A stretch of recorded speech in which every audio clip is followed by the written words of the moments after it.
Just nice yesterday.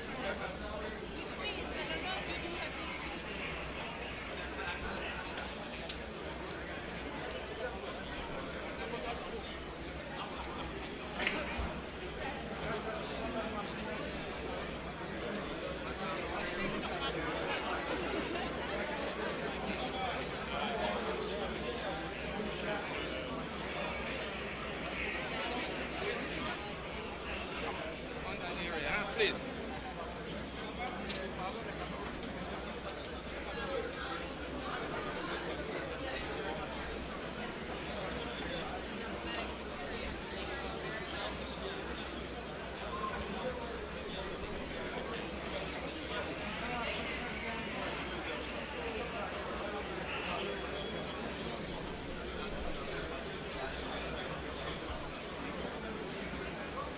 Hadi video gibi.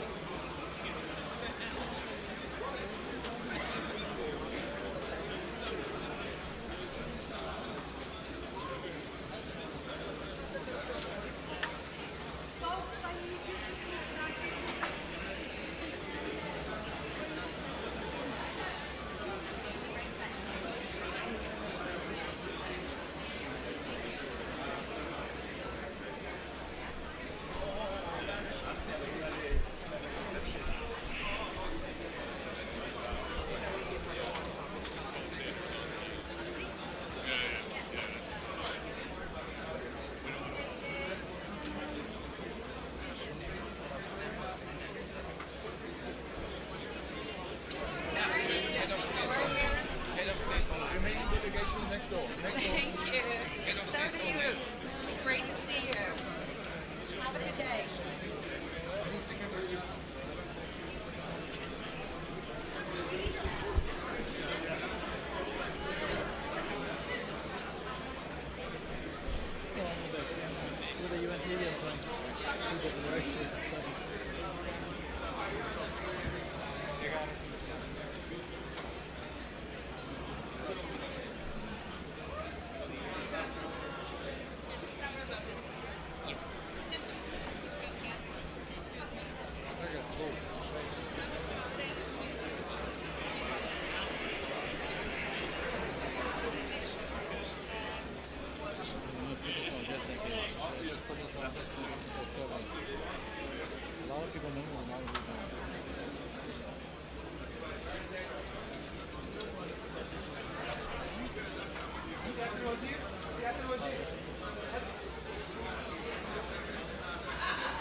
Next door, next door.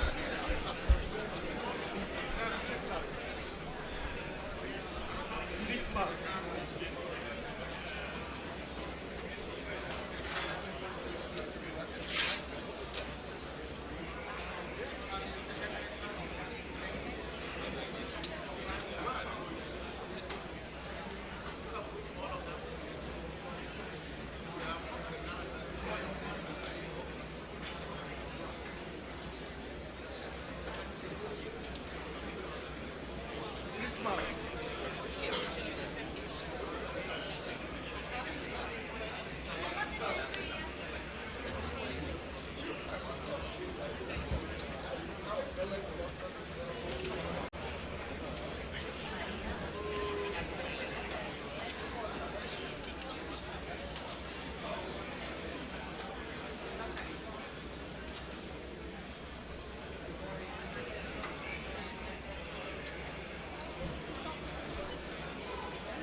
They're getting confused, you know?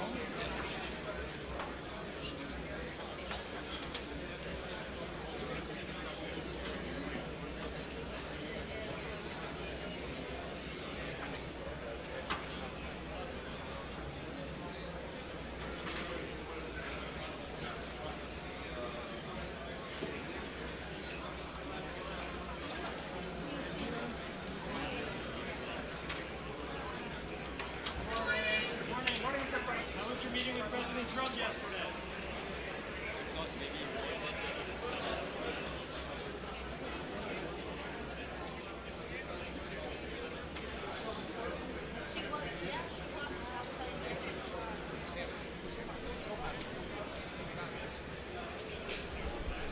Put it down now.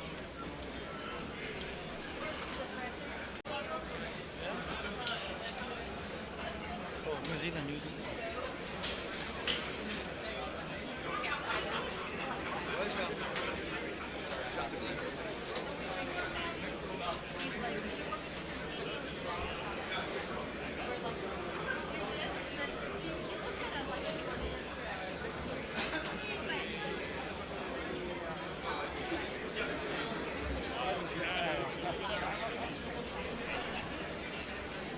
Who was the Prime Minister of New Zealand? The lady. The Queen, no, before the Queen. Hmm?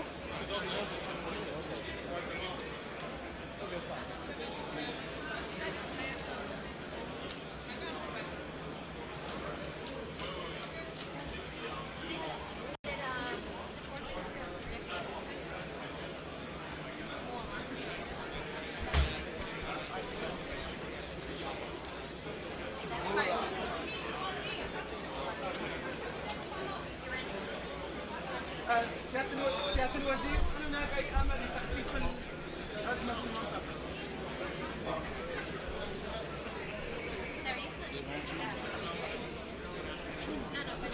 He ran.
Next delegation.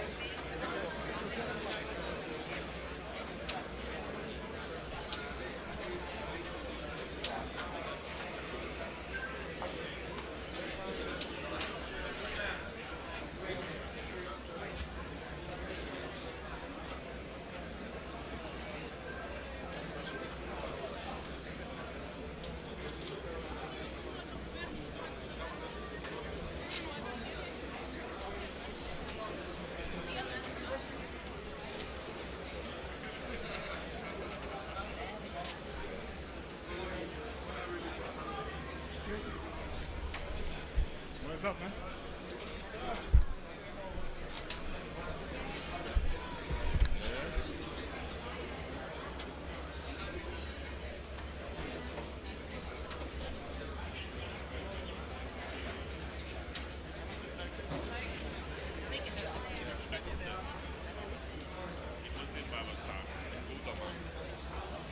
Bleiben Sie einfach ja, auch ein bisschen gelassener. Buenos días, presidente. ¿Alguna palabra que nos quiera compartir esta mañana?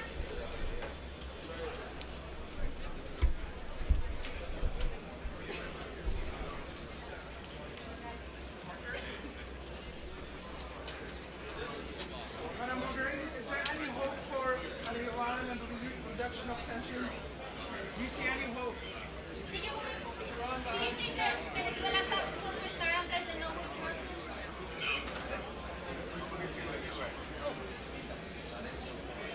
Sorry.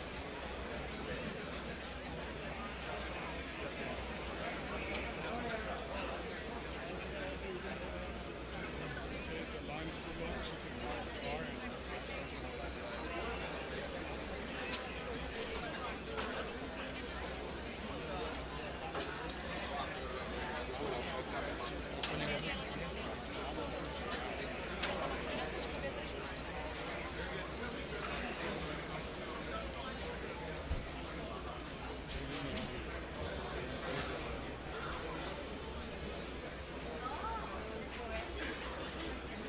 Folks, I need you on this side. Yeah, there's a video.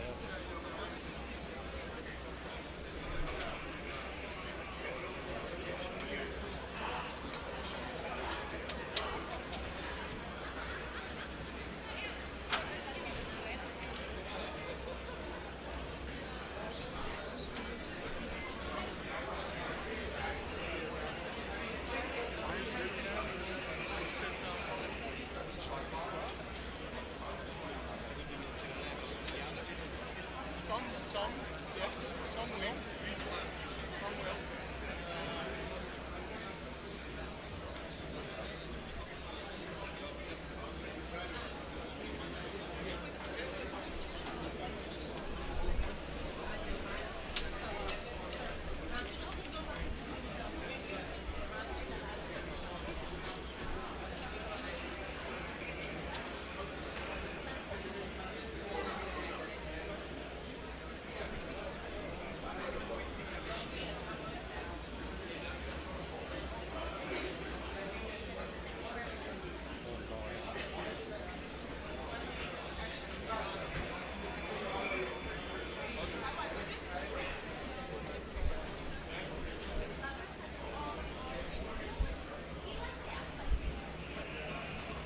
Security and remaining.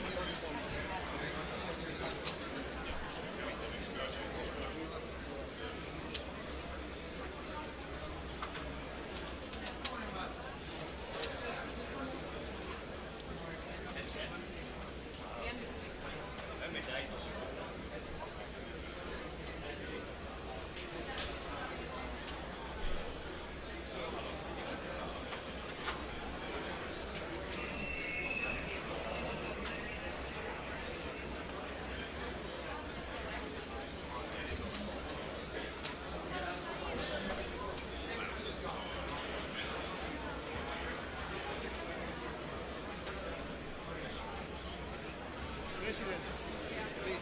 President of Montenegro. Just the president, please. Yes, just the president. Just the president. Okay, go ahead. Go ahead.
Hi, people.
back and forth.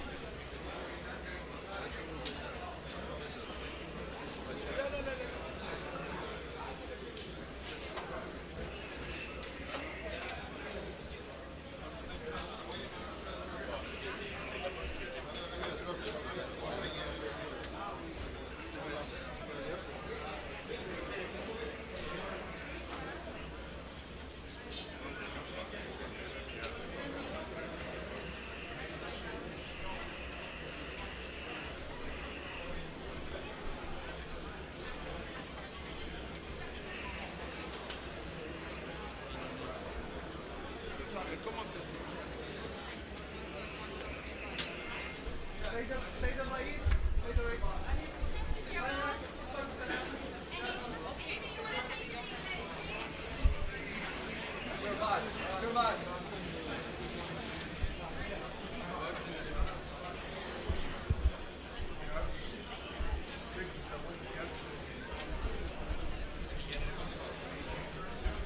Commission.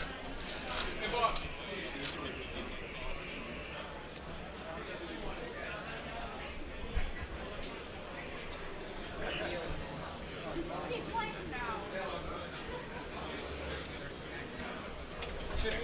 Angela, should Boris Johnson resign?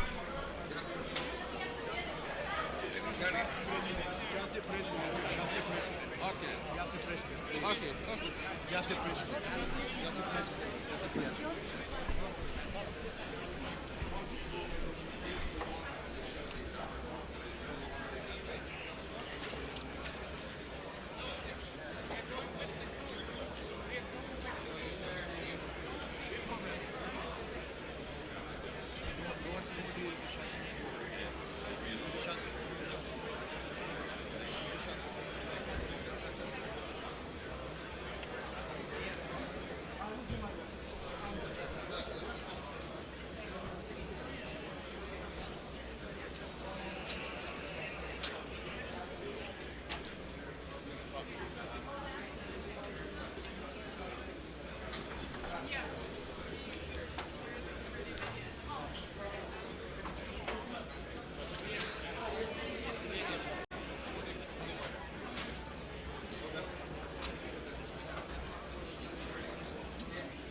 Good to see you. Thank you. Thank you very much. Thank you. Good to see you, Mr. Bowen. Thank you. Good morning, madam. Good morning.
swept away by rising seas. Young refugees in the Middle East, yearning for a return to school and home. Ebola survivors in North Kivu, struggling to rebuild their lives. Women demanding equality and opportunity. People of all beliefs and traditions who suffer simply because of who they are, and so many others. We are living in a world of disquiet.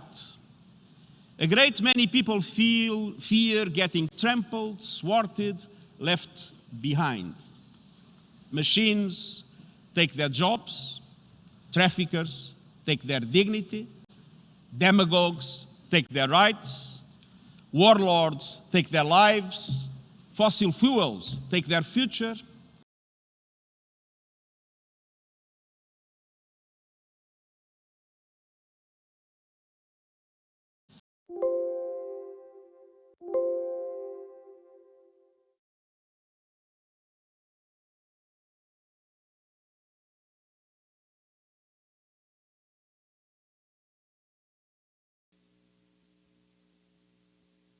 right to live in peace.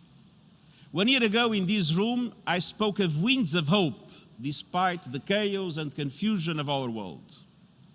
And since then, some of those currents continue to move in promising directions. Against the expectations of many, elections unfolded peacefully in Madagascar, the Maldives, and the Democratic Republic of the Congo, to name just a few. Greece and the Republic of North Macedonia resolved their decades-long name dispute. Political dialogue in Sudan and the peace process in the Central African Republic have brought renewed hope. And the long-sought step forward has just been taken on the political path out of the tragedy in Syria and in line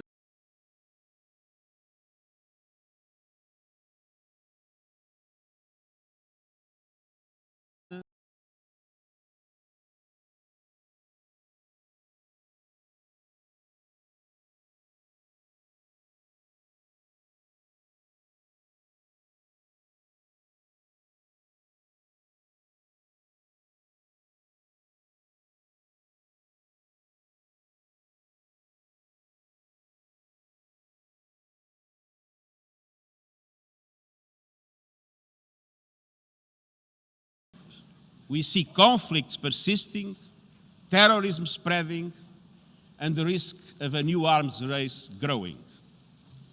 Outside interferences, often in violation of Security Council resolutions, make peace processes more difficult. And so many situations remain unresolved, from Yemen to Libya to Afghanistan and beyond. A succession of unilateral actions threatens to torpedo a two-state solution between Israel and Palestine. And in Venezuela, 4 million people have fled the country, one of the largest displacements in the world. Tensions are elevated in South Asia, where differences need to be addressed through dialogue.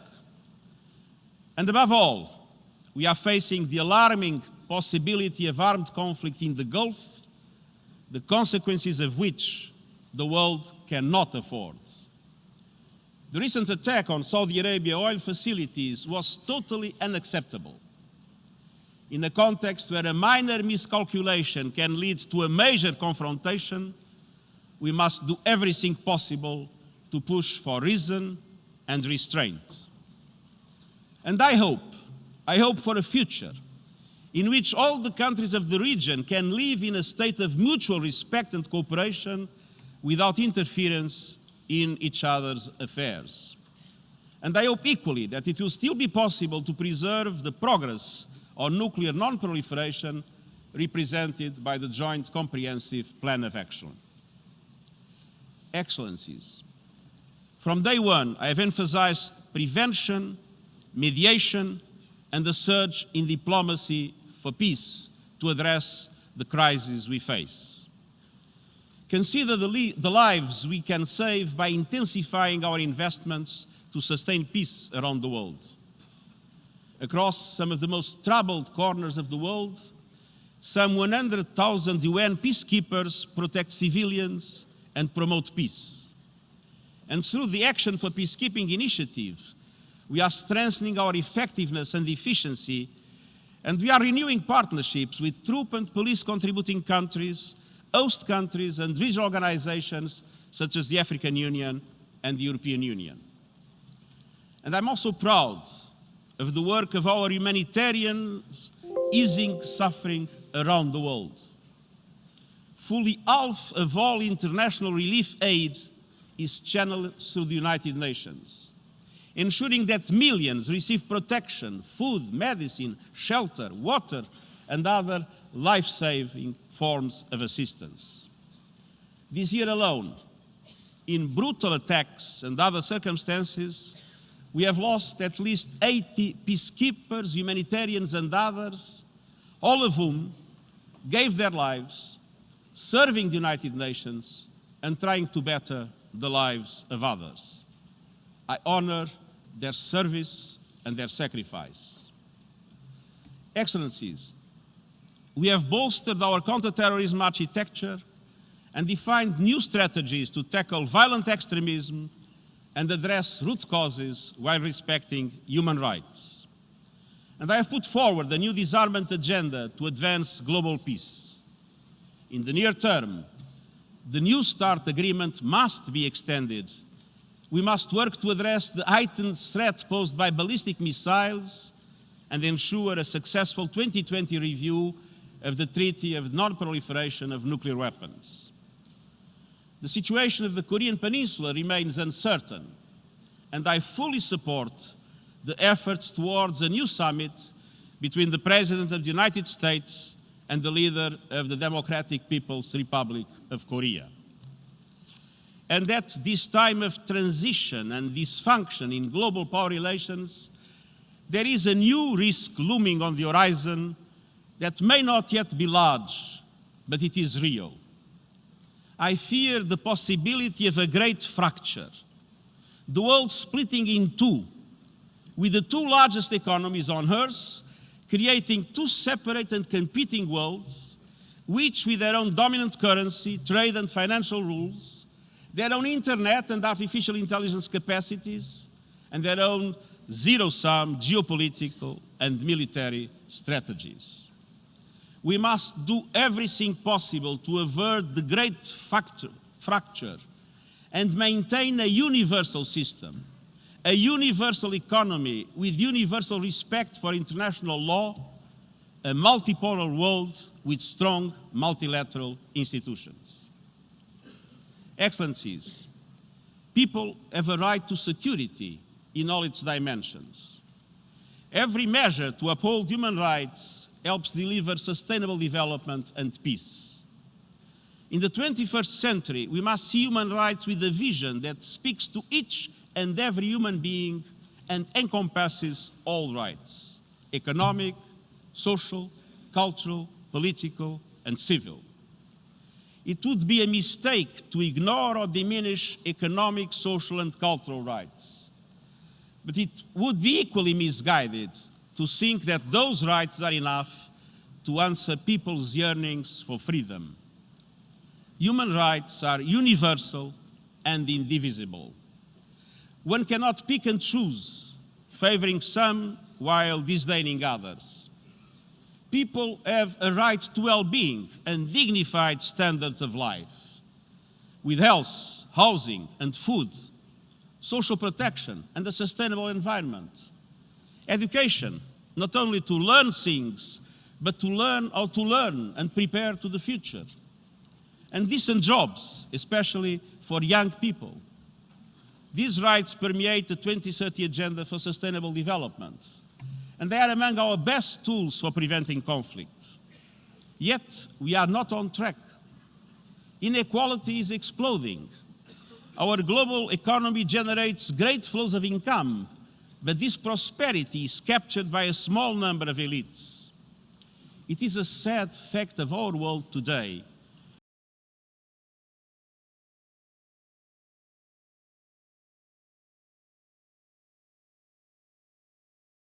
Diverse than one's innate capacities. Today's Sustainable Development Goals Summit and the Thursday's dialogue on financing are opportunities to ramp up ambition, including by utilizing the promise of technology and innovation as recommended by the high-level panel on digital cooperation that has concluded its report. Excellencies, as was emphasized in yesterday's Climate Action Summit, the climate emergency is a race we are losing, but it is a race we can win if we change our ways now. Even our language has to adapt. What once was called climate change is now truly a climate crisis. And what was once called global warming has more accurately become global heating. We are seeing unprecedented temperatures, unrelenting storms, and undeniable science. 10 days ago, in the Bahamas, I saw the ruin caused by Hurricane Dorian.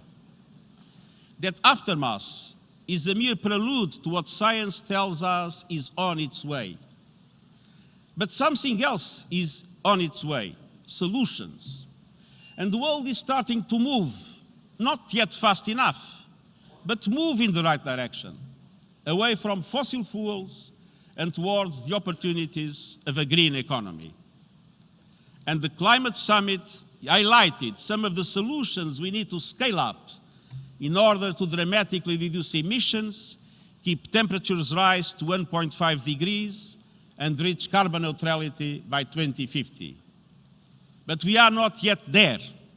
We must build on this momentum and do much more to be able to defeat climate change. Excellences, Excellencies, people have a right to the fundamental freedoms that every country has promised to uphold. Yet, we today are at a critical juncture where advances made across decades are threatened, reversed, or undermined. We see wide-ranging impunity, including impunity for violations of international humanitarian law. We also see new forms of authoritarianism appearing, and the civic space is narrowing and citizens' voices are being stifled.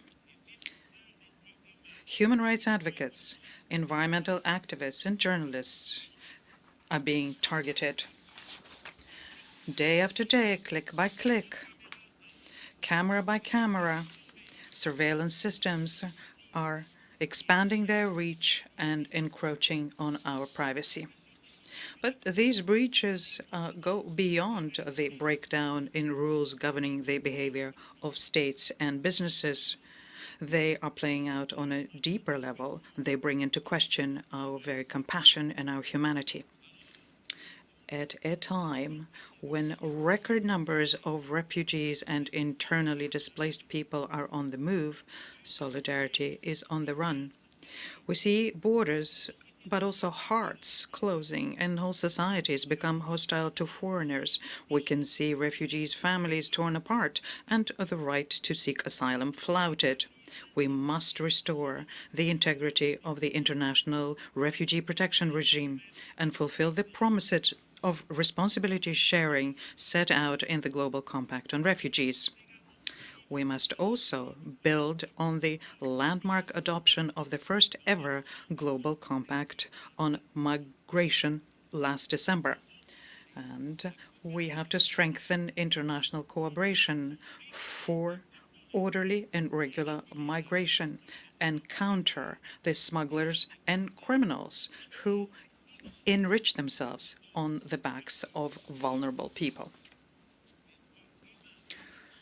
All migrants must see their human rights respected. Excellencies, around the world today, fear, sadly, is gaining ground. Isolation and mistrust are being used for political purposes, and that is why I launched two initiatives. The first one is a UN system-wide strategy to tackle hate speech. And the second one is an action plan to support efforts to safeguard religious sites and to uphold the right to religious freedom. Any minority, religious, ethnic, or other, must fully enjoy their basic rights. Social cohesion is rarely easy to obtain. Strong investments need to ensure that diverse community feels that their identities are respected and that they have a stake in the society as a whole. To those who insist on oppression or division, I say diversity is not a threat, it's a richness. It is unacceptable in the 21st century for women and men to be persecuted because of their identity, belief, or sexual orientation. We, of course, must also secure the rights of vulnerable and marginalized people. This year, I launched the first United Nations Disability Inclusion Strategy. And, of course, we mustn't forget the world's most pervasive manifestation of discrimination, which affects fully half of humankind, discrimination against women and girls. Gender equality is a question of power, and power still essentially lies with men. And we can see that anywhere from parliaments to boardrooms, and even, we must say, this week in the halls and corridors and the meeting rooms of the United Nations. We must break with the rigidity of the past and truly see women's rights and representations as our common goal for the humanity as a whole. And I am working on this with the United Nations. Every day we're working to ensure gender parity as well as regional balance. Today, we have achieved parity in my senior management group and amongst the resident coordinators, that is, amongst those people who lead United Nations work at the country level. Excellencies, I will not let up until we have reached gender parity at all levels at the United Nations and full equality for women and girls around the world. That means continuing to push back against the pushback against women's rights. It also means calling out a troubling commonality in terrorist attacks, extremist ideologies, and brutal crimes, the violent misogyny of the perpetrators. And it means stepping up our efforts to expand opportunity. At present trends, it will take 2 centuries to close the gap in economic empowerment. We cannot accept a world that tells my granddaughters that equality must wait for their granddaughters' granddaughters. Excellencies, as we continue all this vital work and more, I've launched ambitious reforms to make the United Nations more effective. I count on you to place our organization on sound financial footing. In an ever more divided world, we need a strong United Nations. Next year, we will mark the 75th anniversary of the UN, a critical moment to renew our common project. The problems we face are real, but so is hope. As we strive to serve people, we also can be inspired by people. Over the past 2.5 years, I've spent time with young African girls learning to code, with teachers equipping young people with new skills for the future, with entrepreneurs in many fields leading the world innovation by innovation into the green economy. They and so many others are helping to build the future we want. Their aspirations and their human rights must always be our touchstone. We are here to serve. We are here to advance the common good while upholding our shared humanity and values. That vision united the founders of our organization. At a time of division today, we must reconnect with that spirit. Let us restore trust, rebuild hope, and move ahead together. Thank you.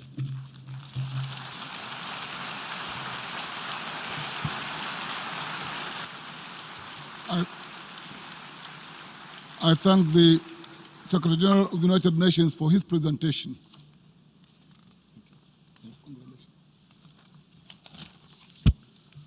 The General Assembly will now turn to Agenda Item 8, entitled General Debate. Heads of State and Government, Secretary General, Ministers, Excellencies, ladies and gentlemen, it is with great pleasure that I welcome you all to the general debate of the 74th session of the United Nations General Assembly. Your presence is a veritable testament to the primacy of this great multilateral body. The issues herein raised are most critical and increasingly urgent for the attainment of international peace and security, as well as the achievement of the Sustainable Development Goals, SDGs. We have remained for too long at the crossroads of human development.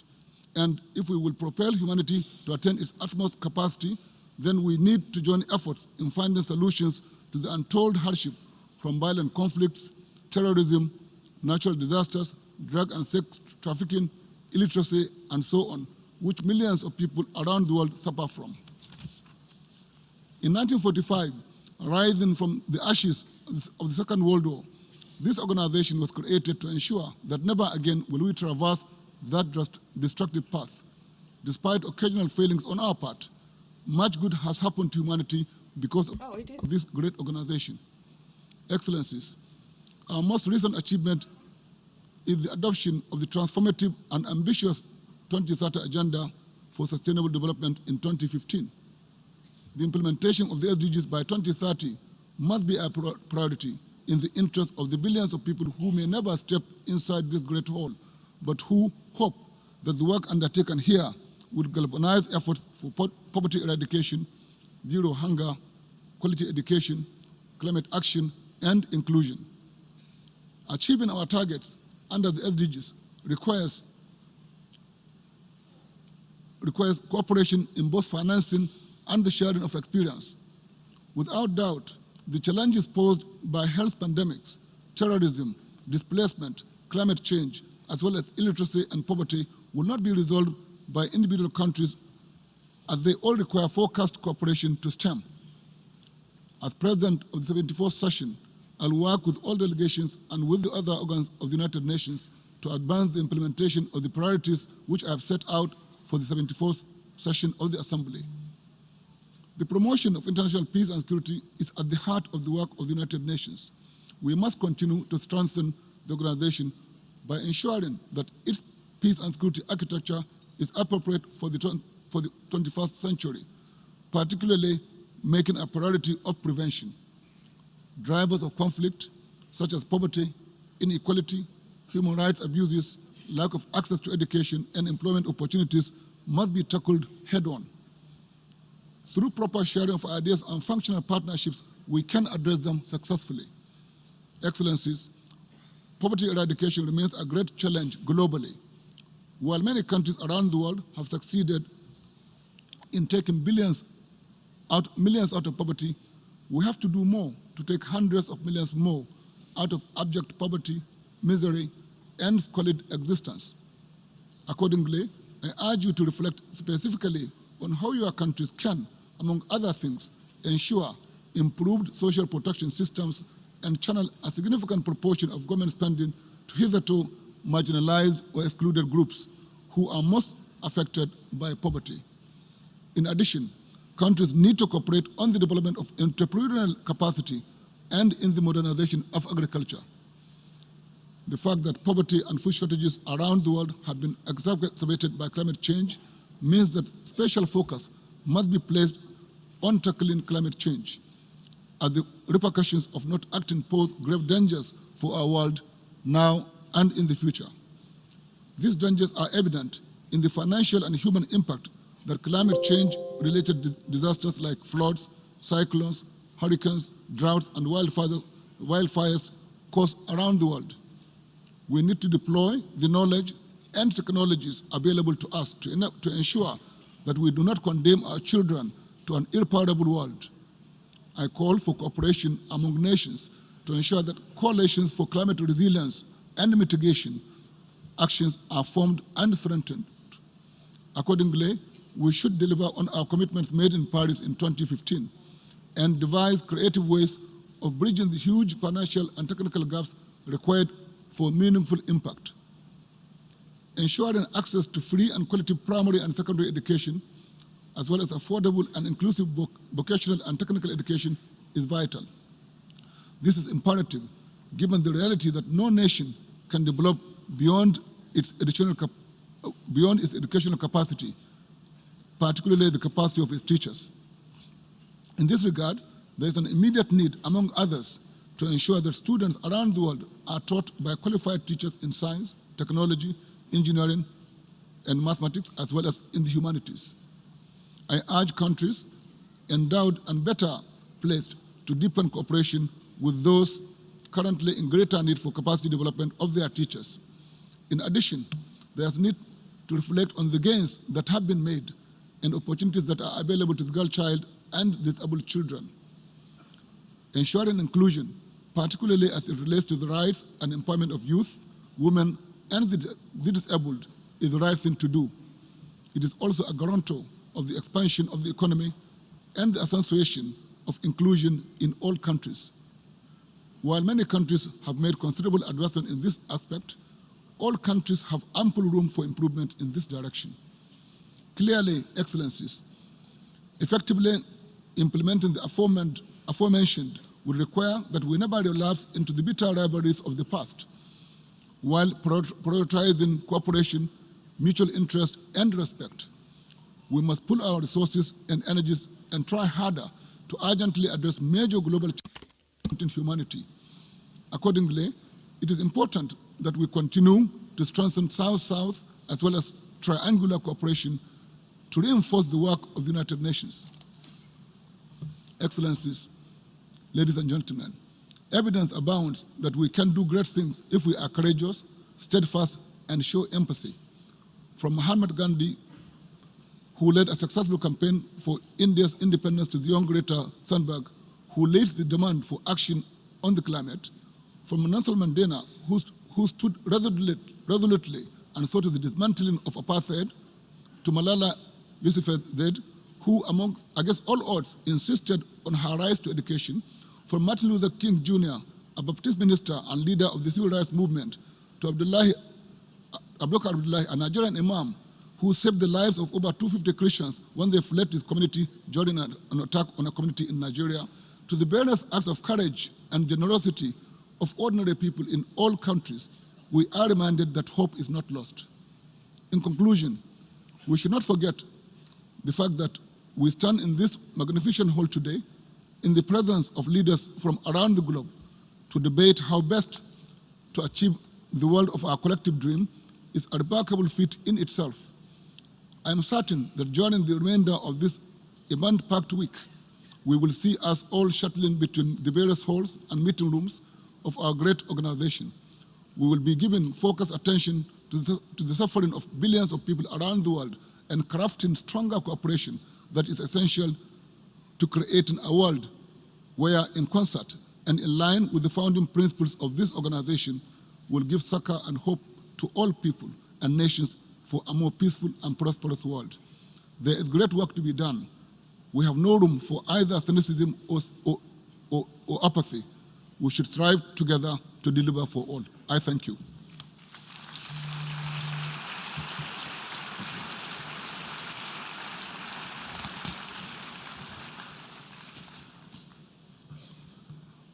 Before giving the floor to the first speaker for this morning, I would like to remind members that the list of speakers for the general debate has been established on the agreed basis that statements should be no longer than 15 minutes to enable all the speakers to be heard at a given meeting. Within this time frame, I would like to appeal to speakers to deliver their statements at a reasonable pace so that interpretation in the other official United Nations languages may be provided properly. I would like to also draw your attention to the decision taken by the General Assembly at its previous sessions, namely that the practice of expressing congratulations inside the General Assembly hall after a speech has been delivered is strongly discouraged. In this connection, after delivering their statements, speakers are invited to exit the General Assembly hall through GA 200, located behind the podium, before returning to their seats. May I take it that the General Assembly agrees to proceed in the same manner during the general debate of the 74th session? It is so decided.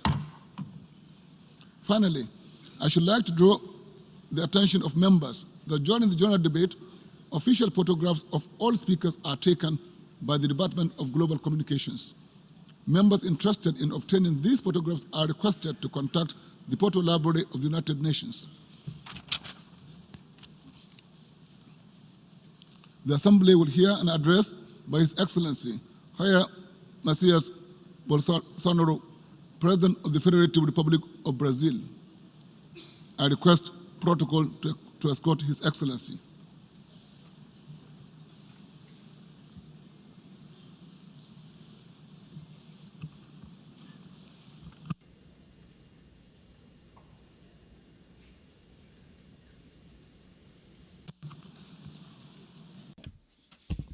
Assembly, I have the pleasure to welcome to the United Nations His Excellency Jair Messias Bolsonaro, President of the Federative Republic of Brazil, and to invite him to address the Assembly.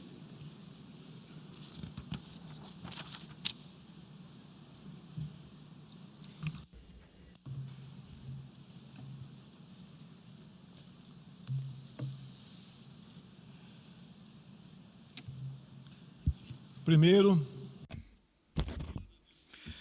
first of all, I thank God for being alive and for the mandate and mission of presiding over Brazil, and also for the opportunity to re-establish truth, which is, of course, a good thing to all of us. Mr. President of the General Assembly, Mr. Tijani Mohamed Bande, Mr. Secretary General of the United Nations Organization, Antonio Guterres, heads of state, of government, and heads of delegations, ladies and gentlemen. I come here before you today to introduce you to a new Brazil, a country that is now re-emerging after coming from the brink of socialism, a country that is being rebuilt on the yearnings and ideals of its people. Under my administration, Brazil has been working to regain world trust and also to lower unemployment, violence, and business risks by reducing bureaucracy through deregulation, and especially by leading through example. My country was very close to socialism, which led us to a situation of widespread corruption, serious economic recession, high crime rates, and continuous, ceaseless attacks against family and religious values that are part and parcel of our traditions. In 2013, an agreement between the former Workers' Party and the Cuban dictatorship brought to Brazil 10,000 doctors who had no evidence of professional training. They were prevented from bringing their spouses or children, and 75% of their wages were confiscated by the Cuban regime, and they were further prevented from enjoying fundamental rights such as, for example, the right to go and come. Truly tantamount to slave labor, believe me. Supported by human rights organizations, both in Brazil and the United Nations organization. Even before I took office, almost 90% of these Cuban citizens left Brazil as a result of a one-sided initiative by the Cuban government. Those who decided to stay in Brazil will undergo proper technical eligibility criteria to allow them to exercise the medical profession. Brazil has therefore stopped contributing to the Cuban dictatorship by no longer sending to Havana $300 million, as had been the case every year. History has taught us that already back in the 1960s, Cuban agents were sent out to several countries to collaborate towards implementing dictatorships in the region. A few decades ago, they tried to change the Brazilian regime and the system in place in other countries in Latin America. They were defeated. Brazilian civilians and military were killed, and so many had their reputation fully destroyed. We have nevertheless overcome that war, and we have upheld our freedom.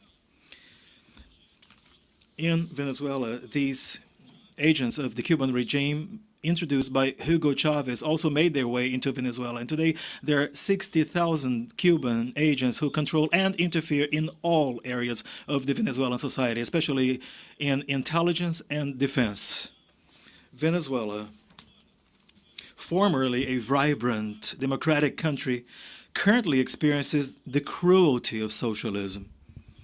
It is fair to say that, yes, socialism is working in Venezuela.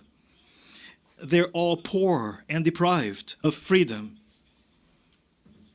Brazil has also felt the impacts resulting from the Venezuelan dictatorship. Of the more than 4 million Venezuelan citizens who fled the country, a sizable portion migrated to Brazil, fleeing hunger and violence. We have done our part to help them and assist them through the Operation Welcome carried out by the Brazilian Army and praised worldwide. We have also worked with other countries, including the United States of America, to ensure that democracy will be established in Venezuela. We have also endeavored our very best efforts to ensure that other South American countries will not experience this harmful regime. The Sao Paulo Forum, a criminal organization created back in 1990 by Fidel Castro, Lula, da Silva and Hugo Chavez to disseminate and implement socialism in Latin America remains alive and must be combated. Ladies and gentlemen, in the quest for prosperity, we have been putting in place policies that will bring us closer to other countries that have achieved development and consolidated their democracies. There can be no political freedom without economic freedom, and vice versa. A free market, concessions projects, and privatization opportunities are already a visible part of today's Brazil. The Brazilian economy is now responding as the distortions and chains of nearly 2 decades have been overcome, more than 2 decades of fiscal irresponsibility, manipulation, ideological manipulation of the state apparatus, and widespread corruption. Economic openness, capable government management, and productivity gains are immediate goals of our administration. We are opening up the economy, and we are integrating ourselves into the global value chains. In no more than 8 months, we have successfully completed the 2 most important and largest trade agreements in the history of my country. I'm talking about the recently signed agreements between the Mercosur bloc of countries in the European Union and also between Mercosur and the European Free Trade Area, the EFTA. We intend to go ahead and enter into more such agreements in the next few months. We also stand ready to start out our process of accession to the Organization for Economic Cooperation and Development, the OECD. We're well underway in that effort and have adopted the world's highest standards and best practices in all areas, ranging from financial regulation all the way up to environmental protection. Madam Indigenous Representative and Leader Isani Kalapalu, an indigenous spokesperson, is here, and we will now speak about the Amazon in particular. First of all, may I say that my administration has solemnly committed itself to environmental preservation and to sustainable development to the benefit of Brazil and of the world at large. Brazil is one of the world's richest countries in biodiversity and mineral resources. Our Amazonian region is larger than all of Western Europe and remains virtually pristine and untouched, which is evidence of the fact that we are one of the countries that most protect the environment. During this season of the year, the dry weather and winds are conducive and favor spontaneous forest fires and also criminal burnings. It should be highlighted that there are forest fires or burnings that are part of the ordinary practices of indigenous peoples and the local populations as part of their own culture and means of livelihood. We all know that all countries have problems, yet the sensationalist attacks that we have suffered coming from a large part of the international media due to the fire outbreaks in the Amazonian region have aroused our patriotic sentiment. It is a fallacy to say that the Amazon is the heritage of humankind, and a misconception as confirmed by scientists to say that our Amazonian forests are the lungs of the world. Using and resorting to these fallacies, certain countries, instead of helping, embarked on the media lies and behaved in a disrespectful manner and with a colonialist spirit. They even called into question that which we hold as the most sacred value, our sovereignty. One of these countries during a recent G7 meetings dared suggest applying sanctions to Brazil without even consulting with or hearing Brazil. I thank those countries that did not accept to go ahead with this absurd proposal. In particular, I thank President Donald Trump, who very aptly summarized the spirit that should prevail among United Nations member countries, i.e. respect for the freedom and the sovereignty of each of us as nations. Currently, 14% of the Brazilian territory are demarcated officially as indigenous lands, but one must understand that our natives are human beings, just as any one of us here. They want and they deserve to enjoy the same rights as all of us. I want to make it plain and clear, Brazil will not increase to 20% her area already demarcated officially as indigenous lands, as some heads of state would like to see. In Brazil, there are 225 different indigenous peoples, in addition to about 70 tribes living in isolated locations nationwide. Each indigenous people or tribe has their own chief, their own culture, their own traditions and customs, and above all, they have their own way of seeing the world. The view of one indigenous leader does not represent the views of all Brazilian indigenous peoples. Oftentimes, some of these leaders, such as tribal chief Raoni, have been used as maneuvering tools manipulated by government or foreign governments in their information war to advance their interests in the Amazon. Unfortunately, some people, both in and outside of Brazil, supported by NGOs, have stubbornly insisted on treating and keeping our Indians as if they were real cavemen. Brazil now has a president that is concerned with those who were there in our territory before the Portuguese arrived back in the 1500s. The indigenous people do not want to be poor, large landholders sitting on rich lands. They do not. Especially sitting on the world's richest lands. That is precisely the case of the Yanomami Reserve and the Raposa Serra do Sol Reserve. These reserves are home to vast deposits of gold, diamond, uranium, niobium, and rare earths, among other resources. And these territories are huge. The Yanomami Reserve alone numbers approximately 95,000 square kilometers, an area equivalent to the size of Portugal or of Hungary, although only 15,000 indigenous people live in such a vast area. This goes to show clearly that those who attack us are not at all concerned about indigenous as human beings, but rather they're concerned more about the mineral riches and the biodiversity that exists in these areas. As evidence to you of the fact that there is no single authority among the indigenous peoples, I wish to read out to you a letter drafted and representing a substantial part of the indigenous communities in Brazil, addressed to you, the United Nations Assembly.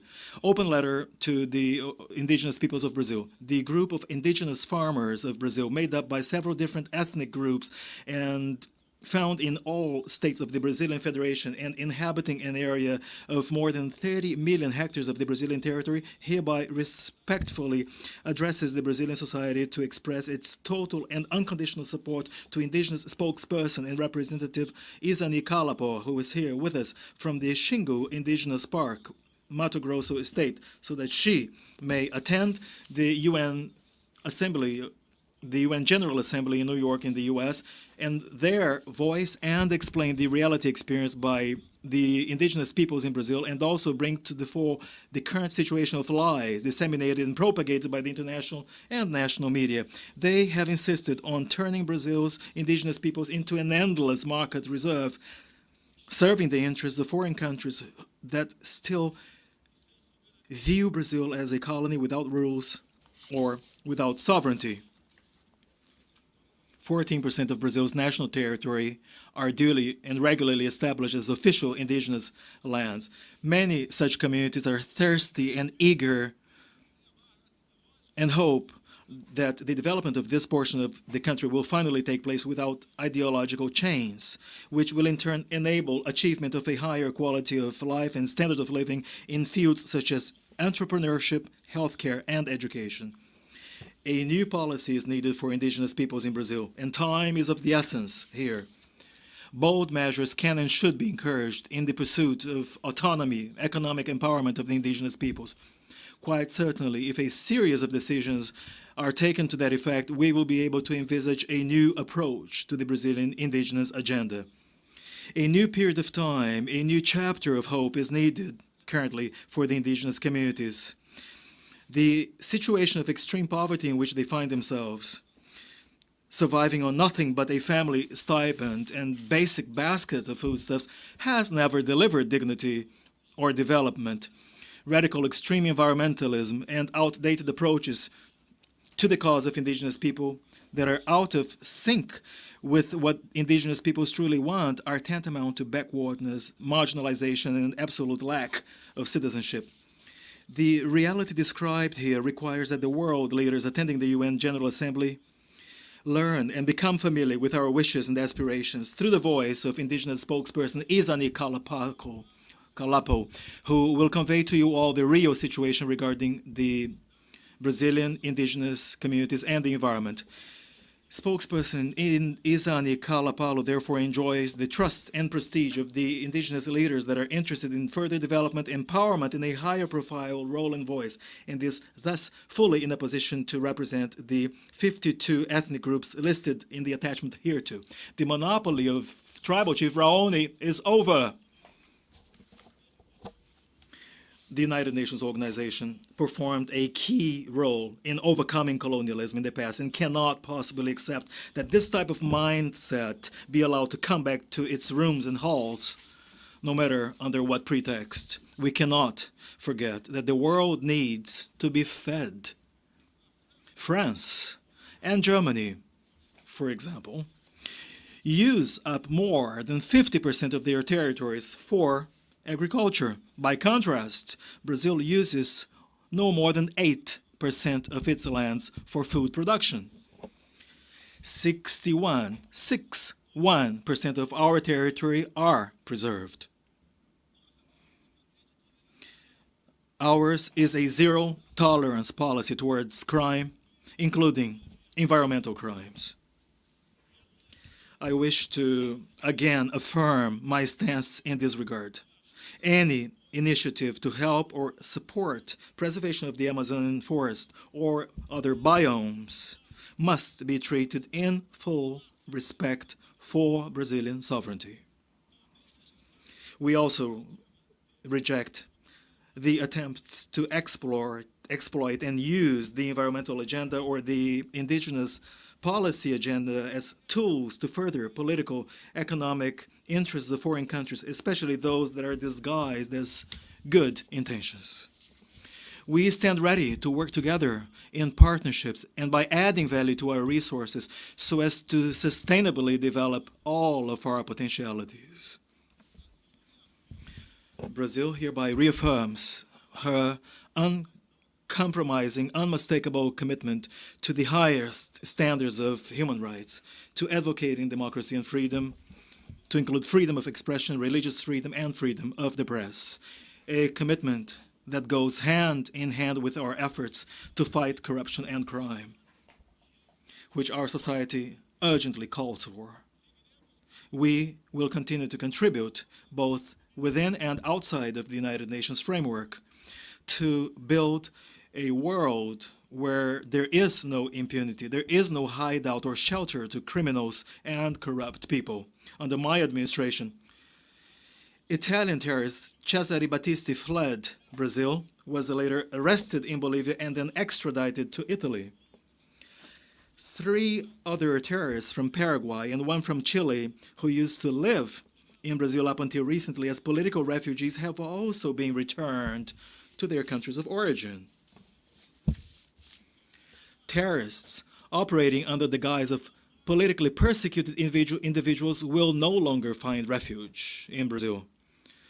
Not too long ago, socialist presidents who preceded me in Brazil embezzled and misused hundreds of billions of dollars to buy a part of the media and of the Brazilian parliament, all in the name of an absolute power agenda.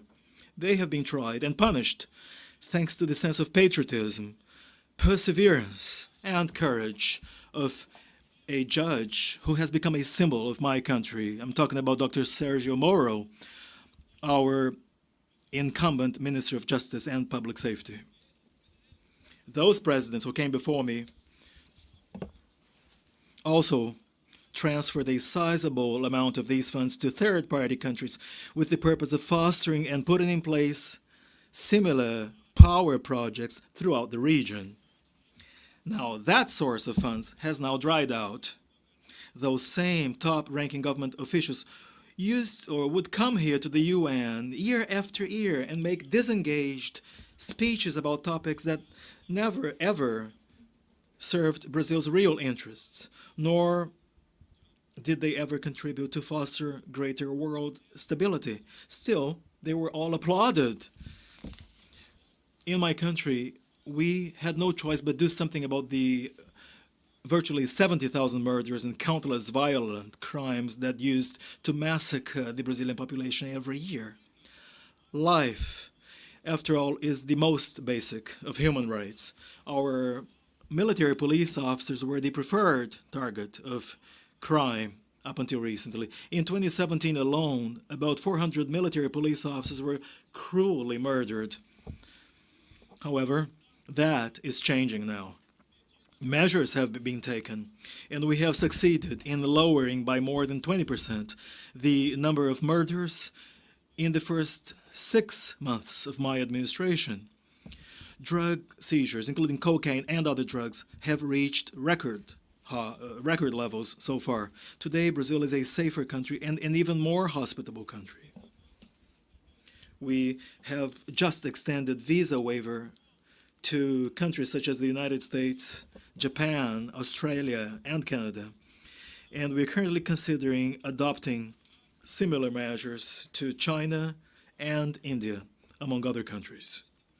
With more safety and with these easier, streamlined procedures, we want to ensure that everyone can visit and get to know Brazil, especially the Brazilian Amazonian region, in all of its vastness and natural beauty.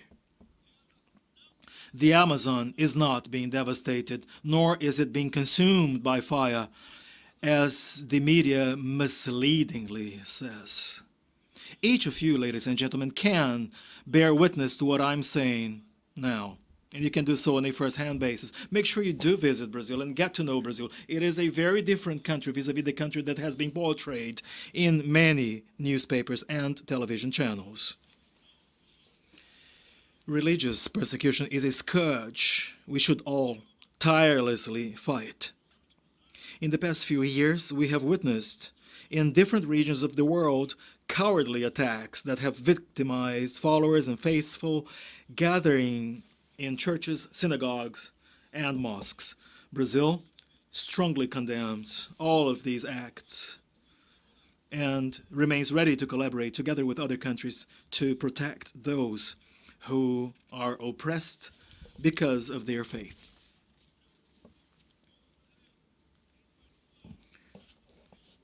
The Brazilian people is particularly concerned about the increasing persecution, discrimination, and violence against missionaries and religious minorities, as has been seen in different geographies of the world. We therefore support establishing the International Day in memory of victims of acts of violence as a result of creed, religion, and related values. On that date, we will yearly celebrate those who suffer the harmful consequences of religious persecution. It is not acceptable at all that in the 21st century, with so many tools, instruments, treaties, organizations aimed at ultimately enshrining all types of rights, it is not acceptable that today we see millions of Christians and people of other religions who have ultimately lost their lives or freedom because of their faith. Evidence of Brazil's devotion to the peace cause is found in the solid history of Brazil's contributions to United Nations missions. For 70 years now, Brazil has given actual effective contributions to the United Nations peacekeeping operations. And we support all ongoing efforts to ensure that these missions become more effective and ultimately bring about real, concrete benefits to the countries receiving them. Under extremely diverse situations in countries such as Haiti, the Lebanon, in the Democratic Republic of Congo, Brazilian troops have been recognized for the high quality of their work and for their respect towards the population, respect for human rights, and the guiding principles in peacekeeping. operations. May I again reaffirm our willingness to uphold our concrete contributions to the United Nations missions, including in areas such as skills development and professional training of troops, an area in which Brazil is widely recognized for her experience.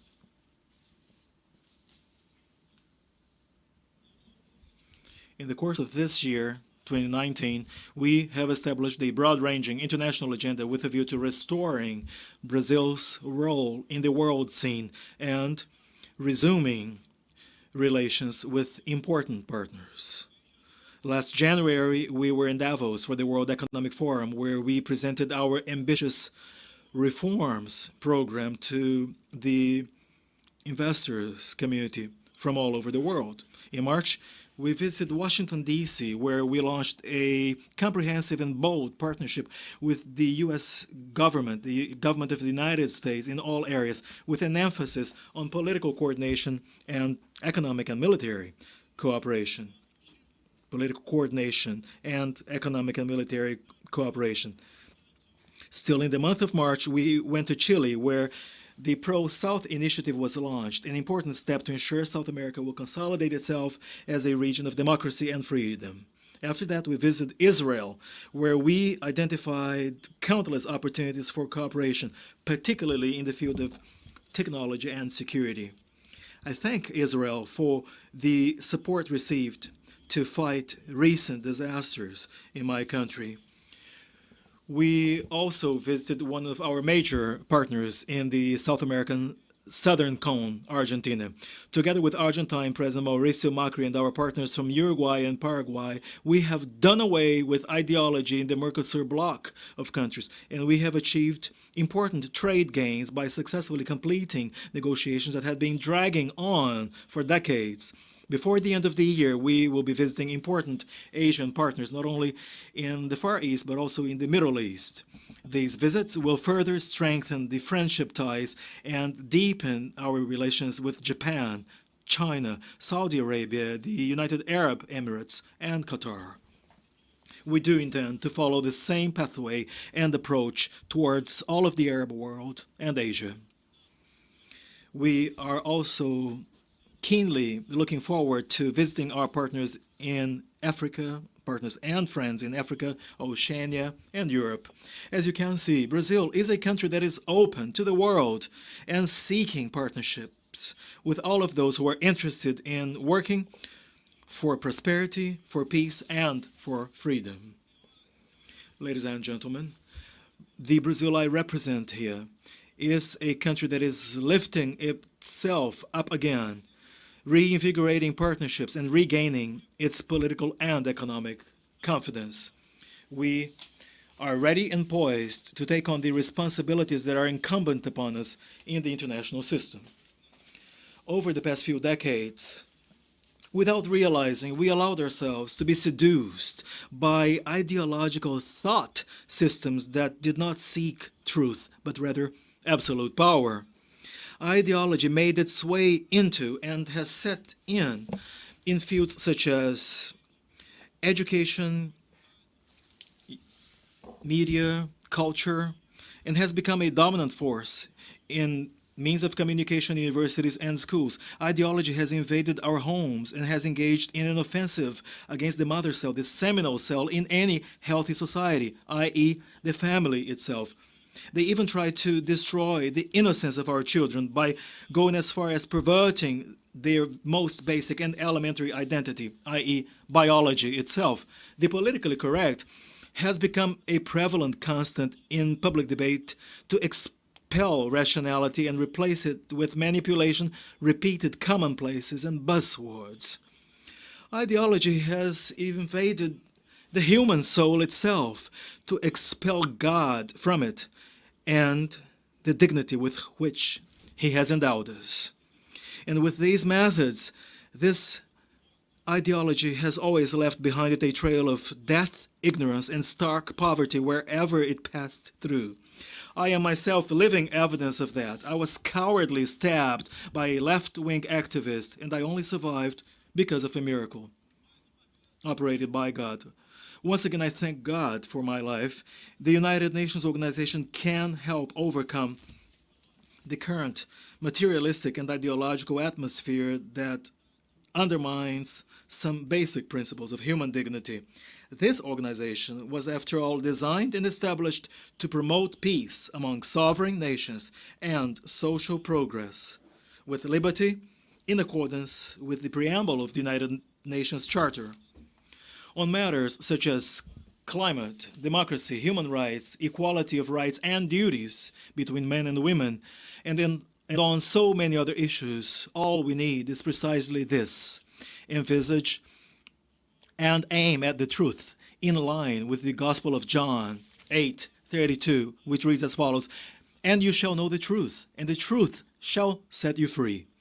All of our national and international instruments should be ultimately geared towards achieving that objective. We are not here to erase nationalities and sovereignties in the name of an abstract global interest. This is not the Global Interest Organization. This is the United Nations Organization, and it must remain as such. With a sense of humbleness and trust in the liberating power of truth, you can be sure that you will certainly be able to count on this new Brazil that I am presenting to you, ladies and gentlemen. I thank you all for the grace and the glory of God. Thank you very much.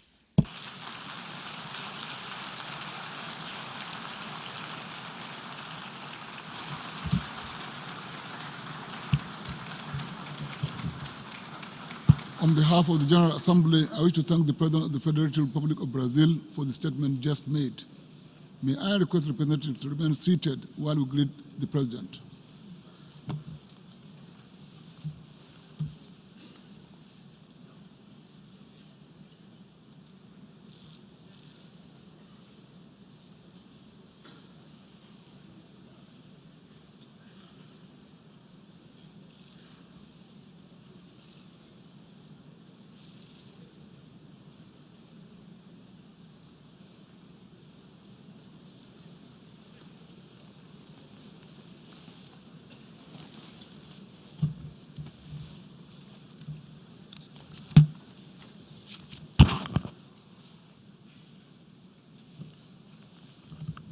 The Assembly will hear an address by His Excellency Donald Trump, President of the United States of America.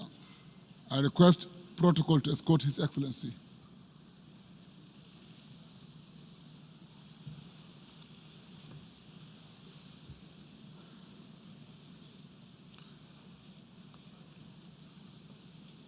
On behalf of the General Assembly, I have the honor to welcome to the United Nations His Excellency Donald Trump, President of the United States of America, and to invite him to address the Assembly.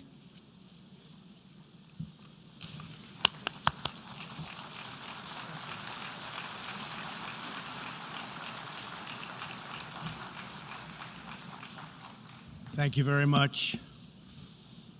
Mr. President, Mr. Secretary General, distinguished delegates, ambassadors, and world leaders, 7 decades of history have passed through this hall in all of their richness and drama. Where I stand, the world has heard from presidents and premiers at the height of the Cold War. We have seen the foundation of nations. We have seen the ringleaders of revolution. We have beheld saints who inspired us with hope, rebels who stirred us with passion, and heroes who emboldened us with courage, all here to share plans, proposals, visions, and ideas on the world's biggest stage. Like those who met us before, our time is one of great contests, high stakes, and clear choices. The essential divide that runs all around the world and throughout history is once again thrown into stark relief. It is the divide between those whose thirst for control deludes them into thinking they are destined to rule over others, and those people and nations who want only to rule themselves.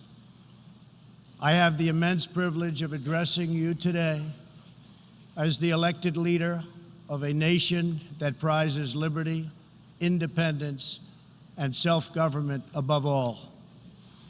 The United States, after having spent over $2.5 trillion since my election to completely rebuild our great military, is also by far the world's most powerful nation. Hopefully, it will never have to use this power. Americans know that in a world where others seek conquest and domination, our nation must be strong in wealth, in might, and in spirit. That is why the United States vigorously defends the traditions and customs that have made us who we are. Like my beloved country, each nation represented in this hall has a cherished history, culture, and heritage that is worth defending and celebrating, and which gives us our singular potential and strength. The free world must embrace its national foundations. It must not attempt to erase them or replace them. Looking around and all over this large, magnificent planet, the truth is plain to see. If you want freedom, take pride in your country. If you want democracy, hold on to your sovereignty. And if you want peace, love your nation. Wise leaders always put the good of their own people and their own country first. The future does not belong to globalists. The future belongs to patriots. The future belongs to sovereign and independent nations who protect their citizens, respect their neighbors, and honor the differences that make each country special and unique.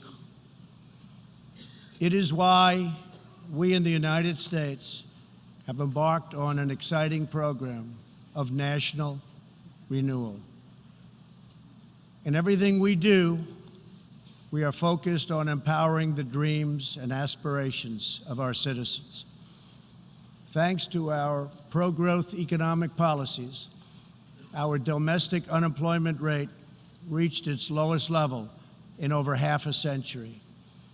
Fueled by massive tax cuts and regulations cuts, jobs are being produced at a historic rate. 6 million Americans have been added to the employment rolls in under 3 years. Last month, African American, Hispanic American, and Asian American unemployment reached their lowest rates ever recorded. We are marshaling our nation's vast energy abundance, and the United States is now the #1 producer of oil and natural gas anywhere in the world. Wages are rising, incomes are soaring, and 2.5 million Americans have been lifted out of poverty in less than 3 years. As we rebuild the unrivaled might of the American military, we are also revitalizing our alliances by making it very clear that all of our partners are expected to pay their fair share of the tremendous defense burden which the United States has borne in the past. At the center of our vision for national renewal is an ambitious campaign to reform international trade. For decades, the international trading system has been easily exploited by nations acting in very bad faith. As jobs were outsourced, a small handful grew wealthy, at the expense of the middle class. In America, the result was 4.2 million lost manufacturing jobs and $15 trillion in trade deficits over the last quarter century. The United States is now taking that decisive action to end this grave economic injustice. Our goal is simple. We want balanced trade that is both fair and reciprocal. We have worked closely with our partners in Mexico and Canada to replace NAFTA with the brand new and hopefully bipartisan U.S.-Mexico-Canada agreement. Tomorrow, I will join Prime Minister Abe of Japan to continue our progress in finalizing a terrific new trade deal. As the United Kingdom makes preparations to exit the European Union, I have made clear that we stand ready to complete an exceptional new trade agreement with the UK that will bring tremendous benefits to both of our countries. We are working closely with Prime Minister Boris Johnson on a magnificent new trade deal. The most important difference in America's new approach on trade concerns our relationship with China. In 2001, China was admitted to the World Trade Organization.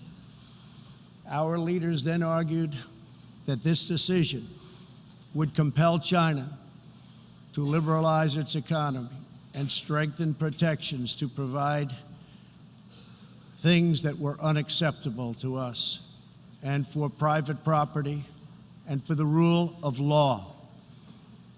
2 decades later, this theory has been tested and proven completely wrong. Not only has China declined to adopt promised reforms, it has embraced an economic model dependent on massive market barriers, heavy state subsidies, currency manipulation, product dumping, forced technology transfers, and the theft of intellectual property, and also trade secrets on a grand scale.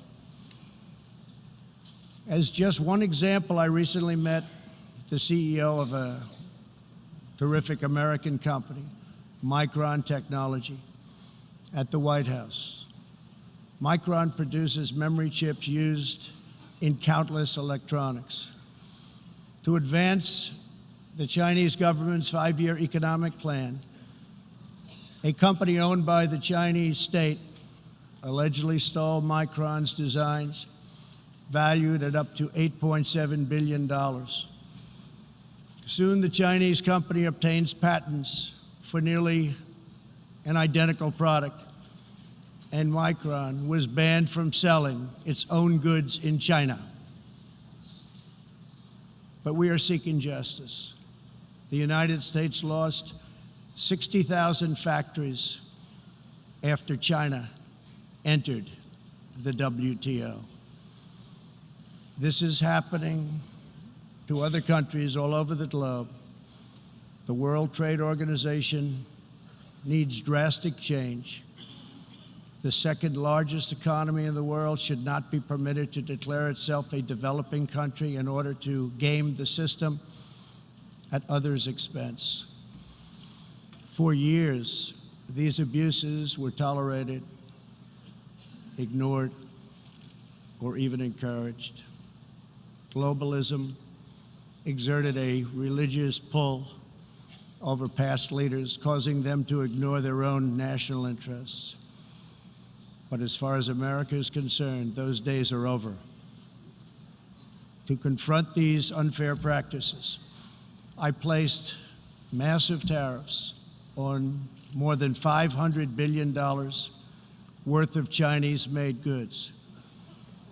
Already, as a result of these tariffs, supply chains are relocating back to America and to other nations, and billions of dollars are being paid to our Treasury. The American people are absolutely committed to restoring balance to our relationship with China. Hopefully, we can reach an agreement that will be beneficial for both countries. But as I have made very clear, I will not accept a bad deal for the American people. As we endeavor to stabilize our relationship, we're also carefully monitoring the situation in Hong Kong. The world fully expects that the Chinese government will honor its binding treaty made with the British and registered with the United Nations, in which China commits to protect Hong Kong's freedom, legal system, and democratic ways of life. How China chooses to handle the situation will say a great deal about its role in the world in the future. We are all counting on President Xi as a great leader. The United States does not seek conflict with any other nation. We desire peace, cooperation, and mutual gain with all. But I will never fail to defend America's interests. One of the greatest security threats facing peace-loving nations today is the repressive regime in Iran. The regime's record of death and destruction is well known to us all. Not only is Iran the world's #1 state sponsor of terrorism, but Iran's leaders are fueling the tragic wars in both Syria and Yemen. At the same time, the regime is squandering the nation's wealth and future in a fanatical quest for nuclear weapons and the means to deliver them. We must never allow this to happen. To stop Iran's path to nuclear weapons and missiles, I withdrew the United States from the terrible Iran nuclear deal, which has very little time remaining, did not allow inspection of important sites, and did not cover ballistic missiles. Following our withdrawal, we have implemented severe economic sanctions on the country. Hoping to free itself from sanctions, the regime has escalated its violent and unprovoked aggression.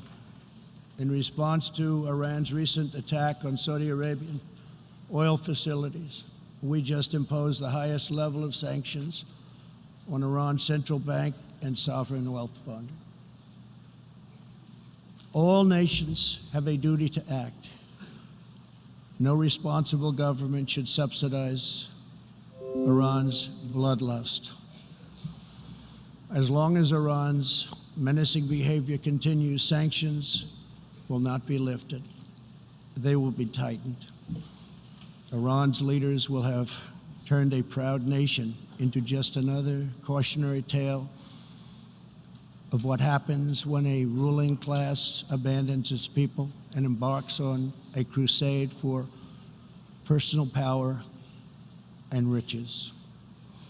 For 40 years, the world has listened to Iran's rulers as they lash out at everyone else for the problems they alone have created. They conduct ritual chants of death to America and traffic in monstrous anti-Semitism. Last year, the country's supreme leader stated Israel is a malignant, cancerous tumor that has to be removed and eradicated. It is possible, and it will happen. America will never tolerate such anti-Semitic hate. Fanatics have long used hatred of Israel to distract from their own failures. Thankfully, there is a growing recognition in the wider Middle East that the countries of the region share common interests in battling extremism and unleashing economic opportunity. That is why it is so important to have full, normalized relations between Israel and its neighbors. Only a relationship built on common interests, mutual respect, and religious tolerance can forge a better future. Iran's citizens deserve a government that cares about reducing poverty, ending corruption, and increasing jobs, not stealing their money to fund and massacre abroad and at home. After 4 decades of failure, it is time for Iran's leaders to step forward and to stop threatening other countries and focus on building up their own country. It is time for Iran's leaders to finally put the Iranian people first. America is ready to embrace friendship with all who genuinely seek peace and respect. Many of America's closest friends today were once our greatest foes. The United States has never believed in permanent enemies. We want partners, not adversaries. America knows that while anyone can make war, only the most courageous can choose peace. For this same reason, we have pursued bold diplomacy on the Korean Peninsula. I have told Kim Jong-un what I truly believe, that like Iran, his country is full of tremendous untapped potential, but that to realize that promise, North Korea must denuclearize. Around the world, our message is clear. America's goal is lasting. America's goal is harmony. And America's goal is not to go with these endless wars, wars that never end. With that goal in mind, my administration is also pursuing the hope of a brighter future in Afghanistan. Unfortunately, the Taliban has chosen to continue their savage attacks.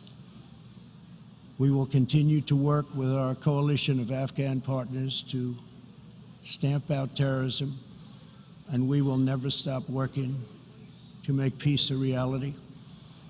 Here in the Western Hemisphere, we are joining with our partners to ensure stability and opportunity all across the region. In that mission, one of our most critical challenges is illegal immigration, which undermines prosperity, rips apart societies, and empowers ruthless criminal cartels. Mass illegal migration is unfair, unsafe, and unsustainable for everyone involved.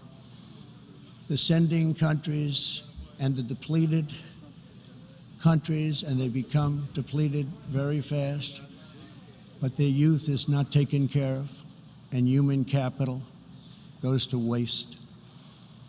The receiving countries are overburdened with more migrants than they can responsibly accept, and the migrants themselves are exploited, assaulted, and abused by vicious coyotes.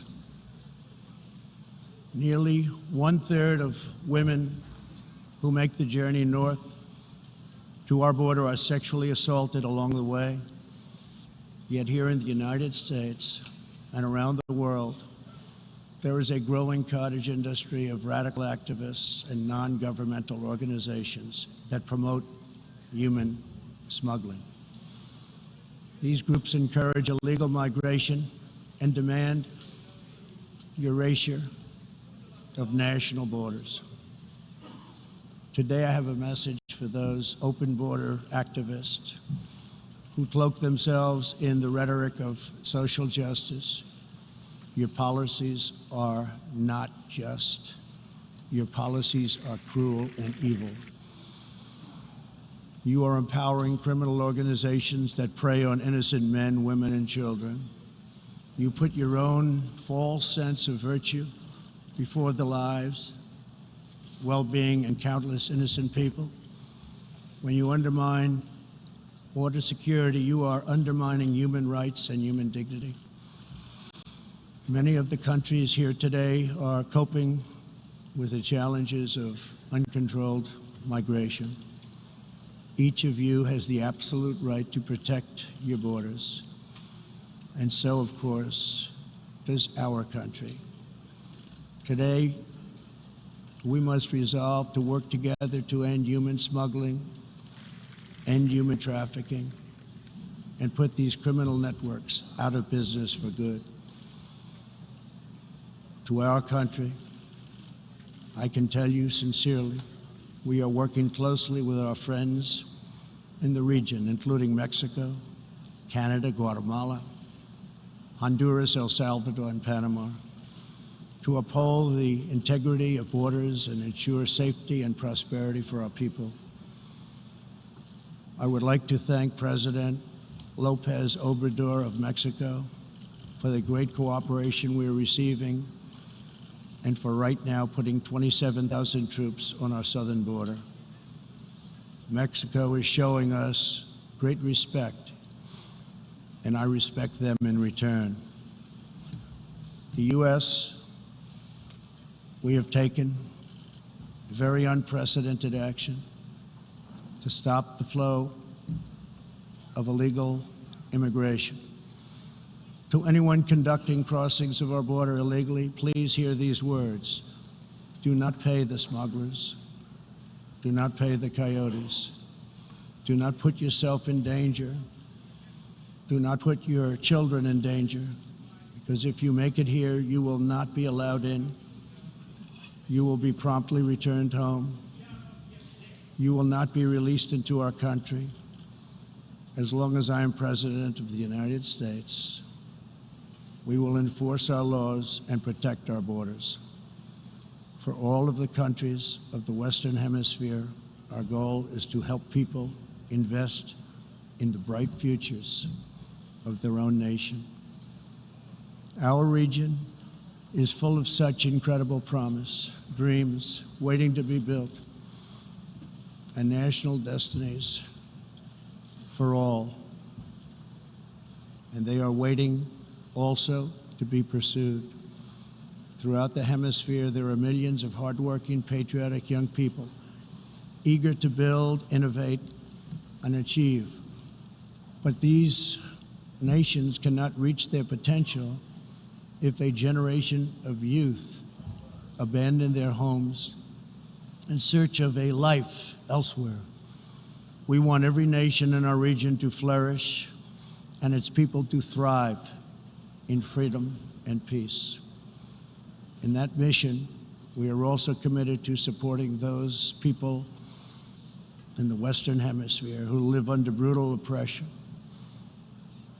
such as those in Cuba, Nicaragua, and Venezuela. According to a recent report from the UN Human Rights Council, women in Venezuela stand in line for 10 hours a day waiting for food. Over 15,000 people have been detained as political prisoners. Modern-day death squads are carrying out thousands of extrajudicial killings. The dictator Maduro is a Cuban puppet protected by Cuban bodyguards, hiding from his own people, while Cuba plunders Venezuela's oil wealth to sustain its own corrupt communist rule. Since I last spoke in this hall, the United States and our partners have built a historic coalition of 55 countries that recognize the legitimate government of Venezuela. To the Venezuelans trapped in this nightmare, please know that all of America is united behind you. The United States has vast quantities of humanitarian aid ready and waiting to be delivered. We're watching the Venezuela situation very closely. We await the day when democracy will be restored, when Venezuela will be free, and when liberty will prevail throughout this hemisphere. One of the most serious challenges our countries face is the specter of socialism. It's the wrecker of nations and destroyer of societies. Events in Venezuela remind us all that socialism and communism are not about justice. They are not about equality. They are not about lifting up the poor. And they are certainly not about good of the nation. Socialism and communism are about one thing only: power for the ruling class. Today I repeat a message for the world that I have delivered at home. America will never be a socialist country. In the last century, socialism and communism killed 100 million people. Sadly, as we see in Venezuela, the death toll continues in this country. These totalitarian ideologies, combined with modern technology, have the power to excise new and disturbing forms of suppression and domination. For this reason, the United States is taking steps to better screen foreign technology and investments and to protect our data and our security. We urge every nation present to do the same. Freedom and democracy must be constantly guarded and protected, both abroad and from within. We must always be skeptical of those who want conformity and control. Even in free nations, we see alarming signs and new challenges to liberty. A small number of social media platforms are acquiring immense power over what we can see and over what we are allowed to say. A permanent political class is openly disdainful, dismissive, and defiant of the will of the people. A faceless bureaucracy operates in secret and weakens democratic rule. Media and academic institutions push flat-out assaults on our histories, traditions, and values. In the United States, my administration has made clear to social media companies that we will uphold the right of free speech. A free society cannot allow social media giants to silence the voices of the people, and a free people must never, ever be enlisted in the cause of silencing, coercing, canceling, or blacklisting their own neighbors. As we defend American values, we affirm the right of all people to live in dignity. For this reason, my administration is working with other nations to stop criminalizing of homosexuality, and we stand in solidarity with LGBTQ people who live in countries that punish, jail, or execute individuals based upon sexual orientation. We are also championing the role of women in our societies. Nations that empower women are much wealthier, safer, and much more politically stable. It is therefore vital not only to a nation's prosperity, but also is vital to its national security to pursue women's economic development. Guided by these principles, my administration launched the Women's Global Development and Prosperity Initiatives. The WGDP is the first ever government-wide approach to women's economic empowerment, working to ensure that women all over the planet have the legal right to own and inherit property, work in the same industries as men, travel freely, and access credit and institutions. Yesterday, I was also pleased to host leaders for a discussion about an ironclad American commitment protecting religious leaders and also protecting religious freedom.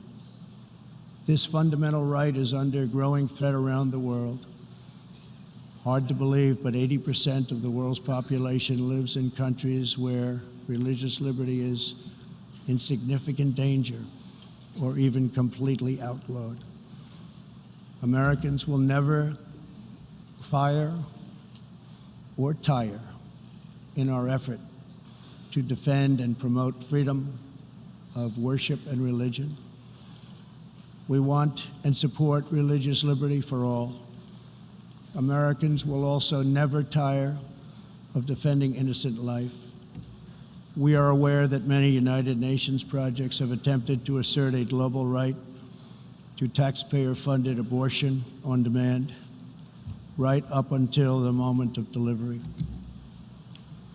Global bureaucrats have absolutely no business attacking the sovereignty of nations that wish to protect innocent life. Like many nations here today, we in America believe that every child, born and unborn, is a sacred gift from God. There is no circumstance under which the United States will allow international entries to trample on the rights of our citizens, including the right to self-defense. That is why this year I announced that we will never ratify the UN Arms Trade Treaty, which would threaten the liberties of law-abiding American citizens. The United States will always uphold our constitutional right to keep and bear arms. We will always uphold our Second Amendment. The core rights and values America defends today were inscribed in America's founding documents. Our nation's founders understood that there will always be those who believe they are entitled to wield power and control over others. Tyranny advances under many names and many theories, but it always comes down to the desire for domination. It protects not the interests of many, but the privilege of few. Our founders gave us a system designed to restrain this dangerous impulse. They chose to entrust American power to those most invested in the fate of our nation, a proud and fiercely independent people. The true good of a nation can only be pursued by those who love it, by citizens who are rooted in its history, who are nourished by its culture, committed to its values, attached to its people, and who know that its future is theirs to build or theirs to lose. Patriots see a nation and its destiny in ways no one else can. Liberty is only preserved, sovereignty is only secured, democracy is only sustained, greatness is only realized by the will and devotion of patriots. In their spirit is found the strength to resist oppression, the inspiration to forge legacy, the goodwill to seek friendship, and the bravery to reach for peace. Love of our nations makes the world better for all nations. So to all the leaders here today, join us in the most fulfilling mission a person could have, the most profound contribution anyone can make. Lift up your nations, cherish your culture, honor your histories, treasure your citizens, make your country strong and prosperous and righteous, honor the dignity of your people, and nothing will be outside of your reach. When our nations are greater, the future will be brighter, our people will be happier, and our partnerships will be stronger. With God's help, together we will cast off the enemies of liberty and overcome the oppressors of dignity. We will set new standards of living and reach new heights of human achievement. We will rediscover old truths, unravel old mysteries, and make thrilling new breakthroughs. And we will find more beautiful friendship and more harmony among nations than ever before. My fellow leaders, the path to peace and progress and freedom and justice and a better world for all humanity begins at home. Thank you. God bless you. God bless the nations of the world. And God bless America. Thank you very much. On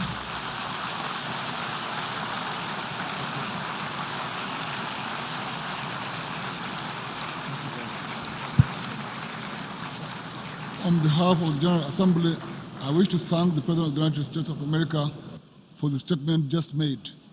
May I request the representatives to remain seated while we greet the President, after which the meeting will stand suspended for 5 minutes before resuming to hear the next speaker.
I think better.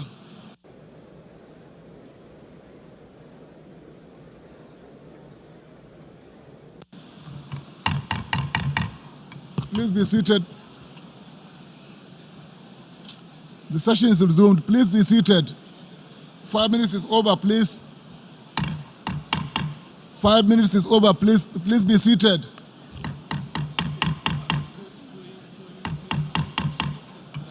Unbelievable.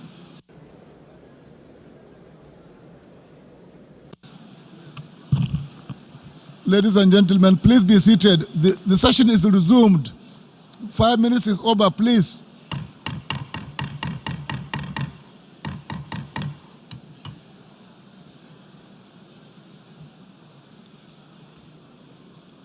Should we start?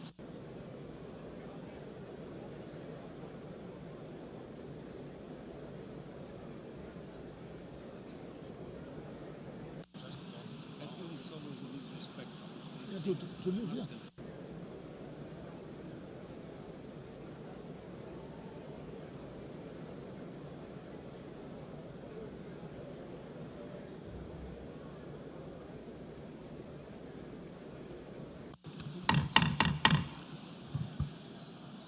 Ladies and gentlemen, the session is resumed, please.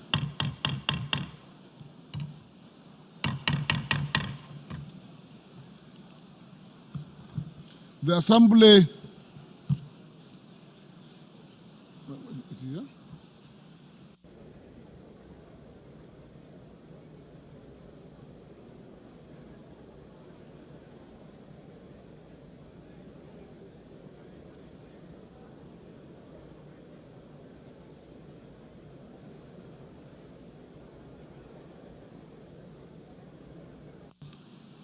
is the assistant here?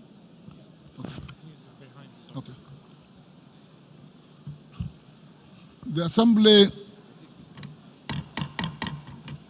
assembly will hear an address by His Excellency Abdel Fattah al-Sisi, President of the Arab Republic of Egypt. May I request protocol to export His Excellency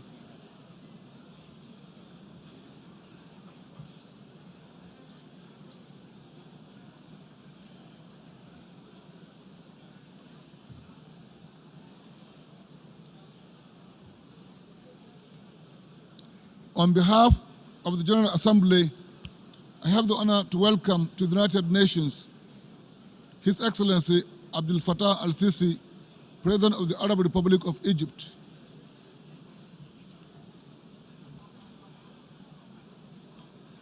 And to invite him to address the Assembly.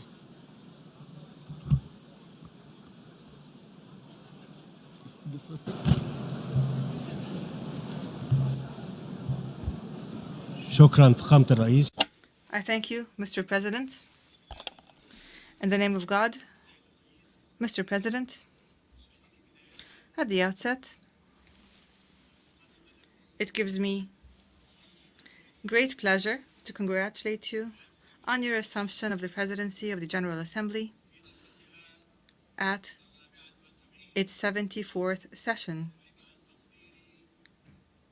I would like to seize this opportunity to express my heartfelt appreciation to Ms. Maria Fernanda Espinosa, the president of the previous session. Ladies and gentlemen, our gathering this year comes at a time when the magnitude of all the challenges facing our world is increasing.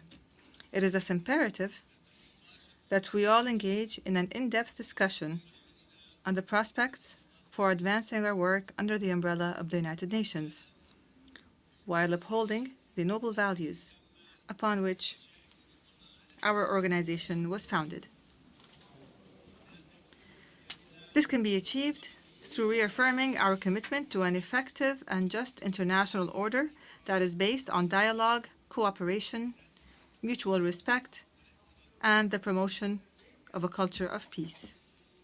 Egypt, as a founding member of the United Nations and of a number of regional organizations, including the African Union, which we are honored to chair this year. We are also a founding member of the League of Arab States, and we have always possessed our own unique vision and contribution towards addressing the most important and daunting challenges of our time. Allow me here, from this August forum, to present Egypt's perspectives in this regard. Mr. President, respecting the principle of national ownership of solutions to national problems is imperative to ensuring the effectiveness of the multilateral system. Egypt has a pioneering experience in this regard. In recent years, it has embarked on an ambitious plan to comprehensively advance its society. This includes decisively combating terrorism and launching the most ambitious economic reform program in its modern history. This has been conducted in accordance with national plans and priorities, and have wholeheartedly been embraced by the Egyptian people, who have graciously shouldered the burden of its successful implementation in a manner that exceeded all expectations. Regionally, and as the current chair of the African Union, And alongside our African brothers and sisters, we have worked on consolidating the principle of African solutions to African problems. This aims to formulate a comprehensive approach which lays the foundations for development through a continent-wide vision that is based on our common history, unity of destiny, and confidence in our ability to achieve progress towards integration and upholding the interests of our peoples. To this end, a new mechanism has been launched in Cairo, which will focus on post-conflict reconstruction, namely the African Union Center for Reconstruction and Development.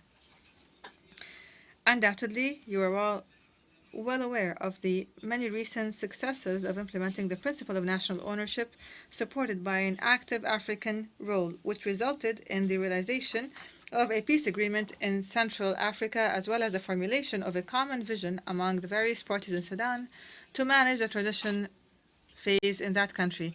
And here I would like to support deleting Sudan's name from the states that sponsor terrorism in order to acknowledge the efforts of the sisterly state and to enable it to confront the economic challenges it faces by enabling it to interact with international economic organizations in order to fulfill the ambitions of its people so that it would return to the place it deserves among the international family.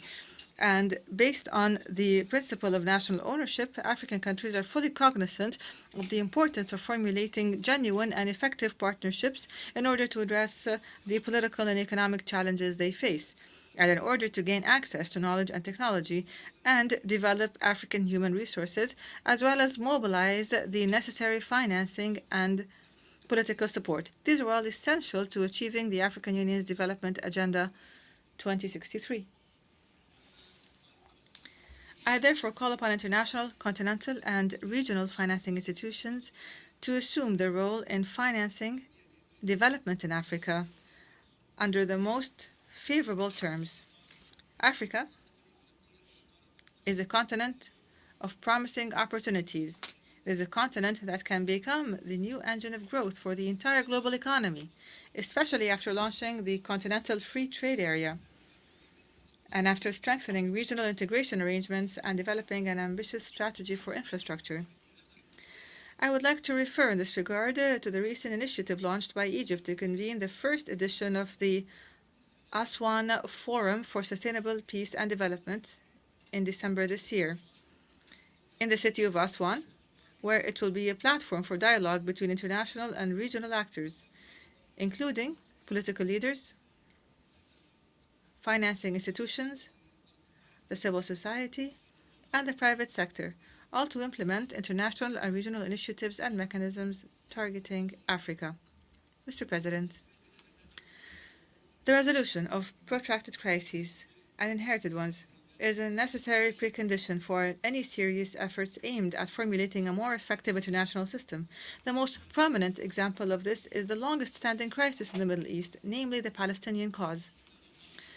The persistence of this cause without a just solution based on international resolutions calling for the establishment of an independent Palestinian state with East Jerusalem as its capital does not only mean the continuation of the plight of the Palestinian people, but it also entails the continued depletion of the resources of the peoples of the Middle East. And I reiterate with a clear conscience what I've stated from this podium over the past few years. I say that Arabs are open to the realization of a just and comprehensive peace. The Arab Peace Initiative is still on the table, and there remains an opportunity to launch a new phase in the Middle East. However, we need bold decisions that restore the rights to the Palestinians, that pave the way for a major change in the reality of this region. And I say this without exaggeration. One of our major partners in the South American southern cone, Argentina. Together with Argentine President Mauricio Macri and our partners from Uruguay and Paraguay, we have done away with ideology in the Mercosur bloc of countries. And we have the adoption of comprehensive solutions to address the root causes of international problems is imperative for the success of the multilateral system. This applies to the protracted crisis in Libya, whose root causes of international suffer daily from the scourge of armed conflict. This conflict needs to be stopped. It is time to take a bold and decisive stand to address the root causes of the Libyan crisis comprehensively. This can be achieved by fully committing to implementing the United Nations plan adopted by the Security Council in October 2017. It can be achieved by addressing the grave imbalance in the distribution of wealth and power and the absence of public oversight via the Libyan people's elected representatives over political and economic decision-making. We also need to work on unifying all national institutions in order to save our dear neighbor from the ensuing chaos by militias and prevent the intervention of external actors in Libya's internal affairs. Similar to the imperative for a comprehensive solution in the Libyan crisis, a political solution for the crisis in Syria has also become an urgent need. We can no longer afford to waste more time and continue in this vicious cycle which Syria has been enduring for over 8 years. Egypt, while welcoming the announcement of the formation of the Constitutional Committee, nevertheless calls for the immediate commencement of its work without any delay as a fundamental step toward the realization of a comprehensive political settlement in accordance with Security Council Resolution 2254. This should be done in a manner that safeguards the unity and territorial integrity of Syria and its institutions. It eliminates terrorism and must put an end to the bloodshed. And in the same logic, I say that the time has come to take a decisive stand to end the protracted crisis in Yemen through the implementation of a political solution based on the well-known parameters. We need to end foreign interventions by non-Arab regional parties which seek to curtail Arab national security. We also need to address the unprecedented threats facing the Arabian Gulf region, including threats facing navigation, as well as recent attacks on oil installations in the Kingdom of Saudi Arabia. Mr. President, the principle of addressing matters comprehensively also applies to one of the most daunting challenges of our time, namely terrorism. Egypt has persistently called for a comprehensive approach in combating terrorism based on the necessity of confronting all terrorist organizations with no exception. Here I stress the need for all to fully comply with the relevant Security Council resolutions and to hold accountable those who support terrorism, whether through funding or weapons or through safe havens or media platforms, in addition to those involved in facilitating the movement and travel of terrorists. And from this podium, I reiterate Egypt's readiness in light of its extensive experience in counterterrorism, its readiness to intensify its cooperation with friendly countries and the United Nations, especially with regards to countering the ideology of terrorism. Here I stress the importance of implementing Security Council Resolution 2354 on the implementation of the comprehensive international framework to counter terrorist narratives. This resolution was adopted on the basis of an Egyptian initiative to uphold the values of tolerance and the renewal of the religious discourse. And speaking of the Security Council, we must work seriously and resolutely to address the imbalance in the composition and the shortcomings in the decision-making process in the Council. We must guarantee a balanced representation in the Security Council. And with regard to our African continent, we must work to rectify the historical injustice our continent has been subject to. I reiterate our commitment to the common African position based on the Isolini Consensus and the Third Declaration, and I call upon you to adopt this just position within the framework of the relevant intergovernmental negotiations. Mr. President, for decades, Egypt has sought to strengthen and deepen the bonds of cooperation with its brotherly Nile Basin countries, with whom it enjoys eternal relations. As a testament to its keenness to further the well-being of the peoples of the Nile Basin, Egypt expressed its understanding regarding Ethiopia's commencement to construct the Renaissance Dam, despite the fact that the latter did not conduct the necessary studies on the effects of this huge project to ensure that no harm befalls the water interests of downstream countries, including Egypt. Notwithstanding, Egypt took the initiative to bring forth the agreement on the Declaration of Principles signed on the 23rd of March 2015 in Khartoum, and this launched a 4-year-long negotiations process to reach an agreement governing the process of filling and operating the Renaissance Dam. Unfortunately, these negotiations have not yielded the desired results. Nevertheless, Egypt still hopes for an agreement that will secure the common interests of the peoples of the Blue Nile in Ethiopia, the Sudan, and Egypt. The continued impasse in the negotiations on the dam will have negative repercussions on the stability as well as on development in the region in general and in Egypt in particular. While we recognize Ethiopia's right to development, for Egypt, the water of the Nile is a matter of life. It is an existential matter, and this places a great responsibility on the international community to play a constructive role in urging all parties to demonstrate flexibility in order to achieve a mutually satisfactory agreement. In closing, Mr. President, Egypt's message today comes in the form of a call for the pursuit of peace, a call for action for the benefit of humanity, a call for cooperation and mutual understanding, a call for sustainable development, and the promotion and protection of human rights, and a call for the realization that this is the ideal path for the benefit of the international community. May God aid us all for the good of our peoples. Peace and God's mercy and blessings be upon you.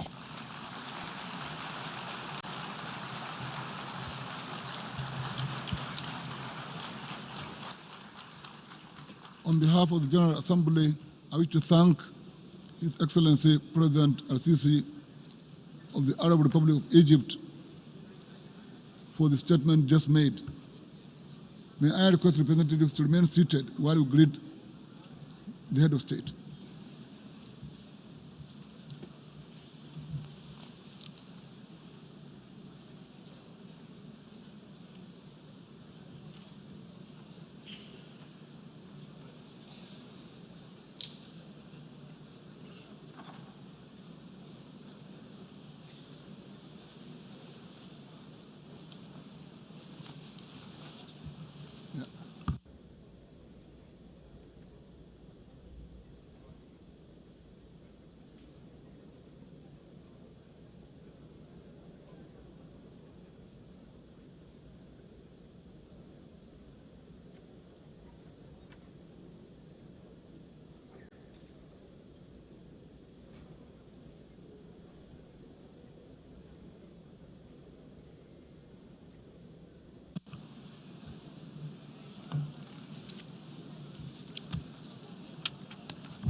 The Assembly will hear an address by His Excellency Recep Tayyip Erdogan, President of the Republic of Turkey.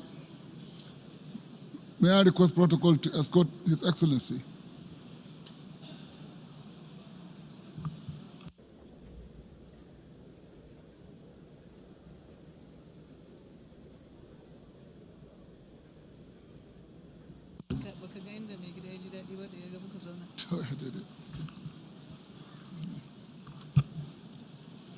On behalf of the General Assembly, I have the honor to welcome to the United Nations His Excellency Recep Tayyip Erdogan, President of the Republic of Turkey, and to invite him to address the Assembly.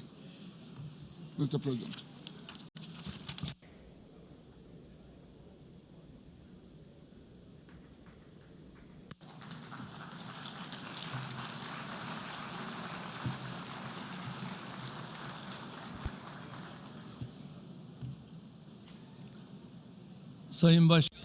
Honorable President, distinguished heads of states and governments, distinguished Secretary General, esteemed delegates, I would like to salute you all with my most heartfelt emotions on behalf of my personal self and my nation. I would like to thank Ms. Espinosa for her successful work over the past year. I also wholeheartedly congratulate Mr. Mohammed Bande, who has taken over the presidency of the General Assembly for the 74th session, and I hope and pray that the 74th session of the GA will bring peace and prosperity to the whole world and humanity. Esteemed delegates, our world today faces many challenges and pain resulting from injustice at a global scale. The great scholar of our civilization, Rumi, has once defined justice as the following: quote, sharing amongst the people the rights and obligations appropriately and allocating to them what they are entitled to. It is obvious that today neither the rights nor the responsibilities are shared appropriately. In the meantime, injustice generates instability, power struggles, crises, waste, and extravagance. Yet, the organization where we're gathered today was established in the aftermath of the Second World War with the eventual purpose of eradicating injustice. Indeed, the international community is gradually losing its ability to find lasting solutions to challenges such as terrorism, hunger, misery, and climate change, which all threaten our own future.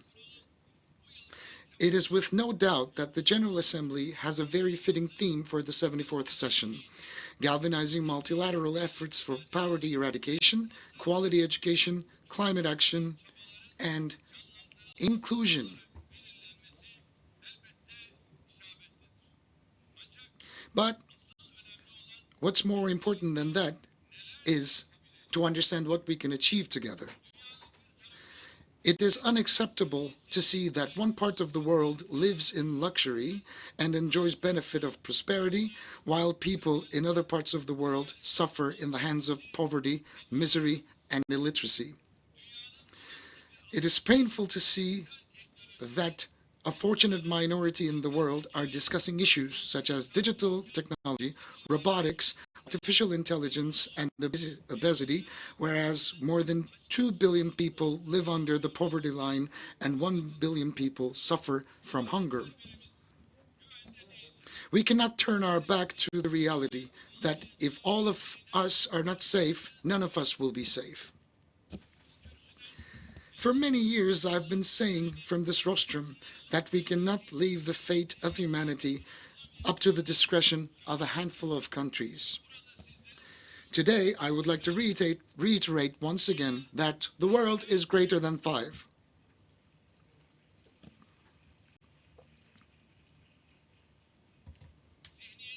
It is nighttime that we change our current mentality, our institutions, organizations, and rules. The inequality between nuclear states and non-nuclear states is alone enough to undermine global balances. It bothers us, like anyone else, that the weapons of mass destruction are used as leverage in every crisis instead of their total elimination. The possession of nuclear power should either be forbidden for all or permissible for everyone.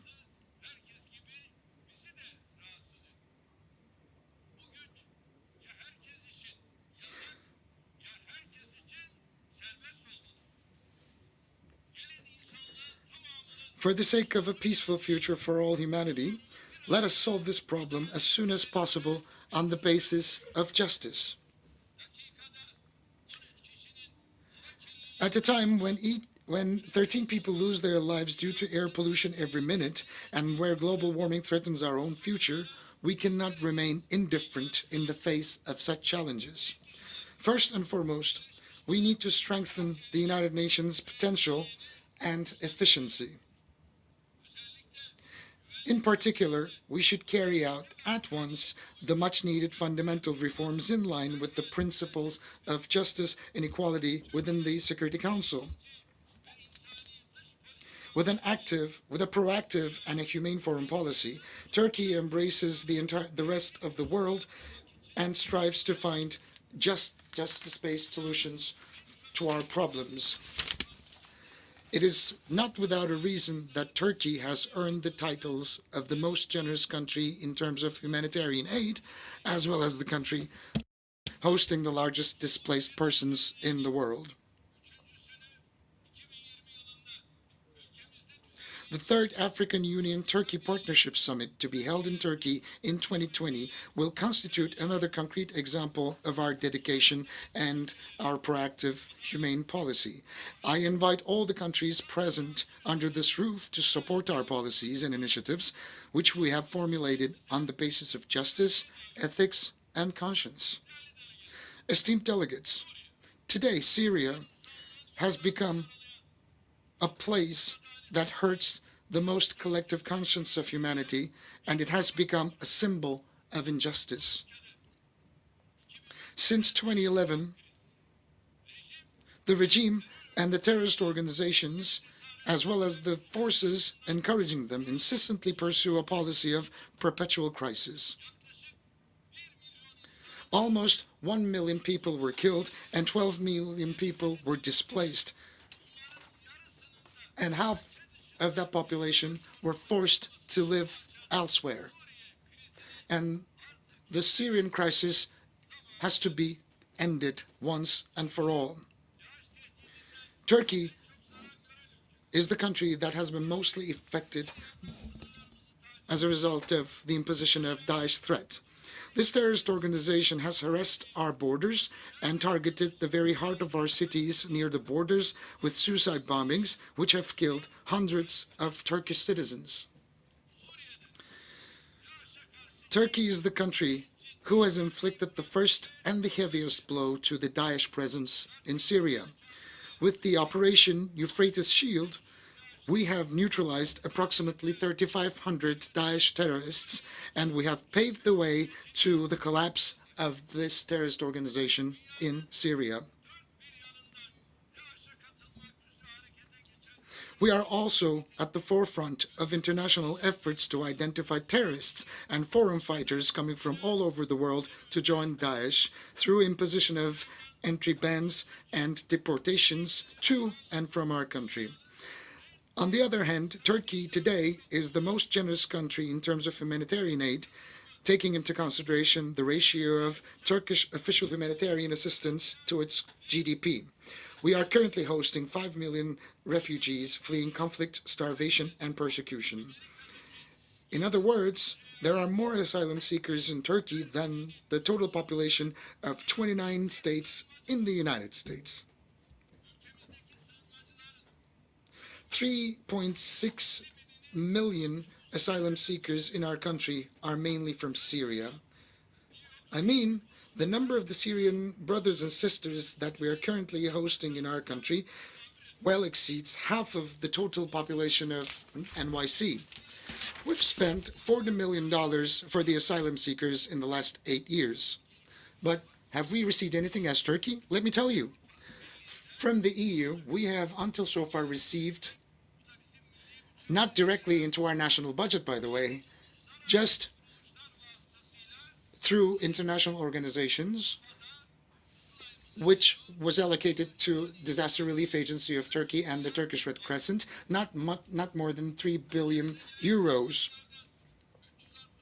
365,000 of the asylum seekers who fled to our country safely returned to the areas we have secured in Syria, such as cities of Jarablus and elsewhere. Nearly half of Syrian refugees are under the age of 18.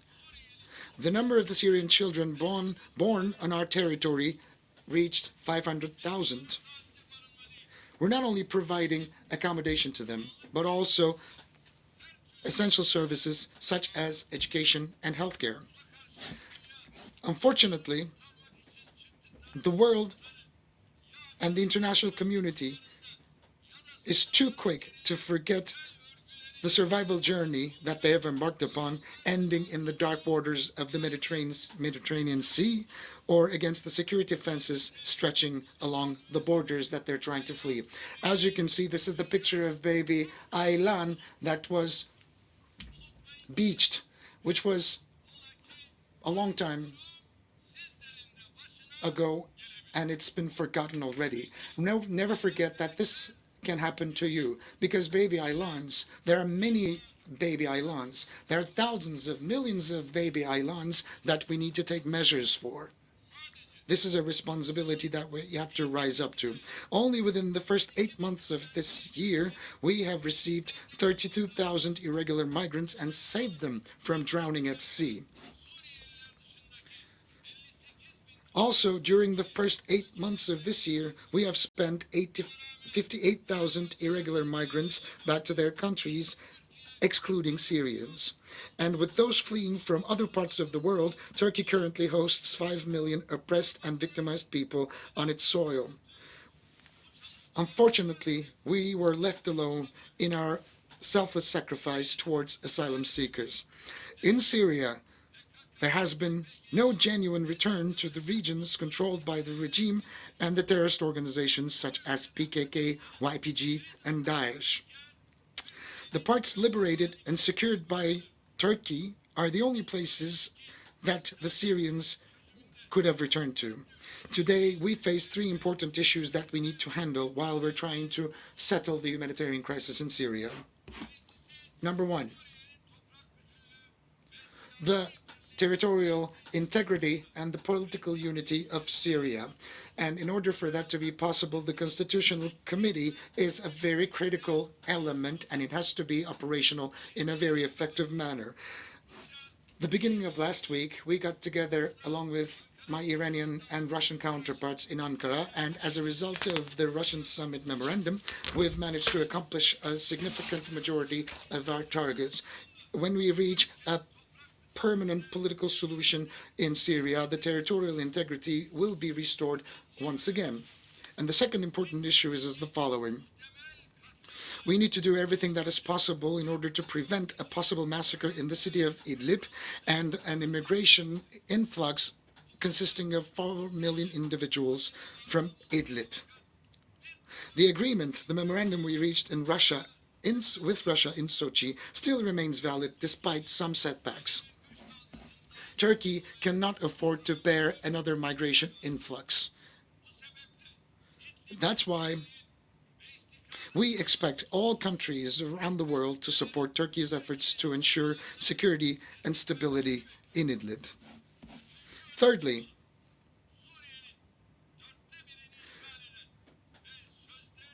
the elimination of PKK and YPG terrorist organizations in the east of the Euphrates, which occupy a quarter of Syria and tries to legitimize itself under the name of the so-called Syrian Democratic Forces.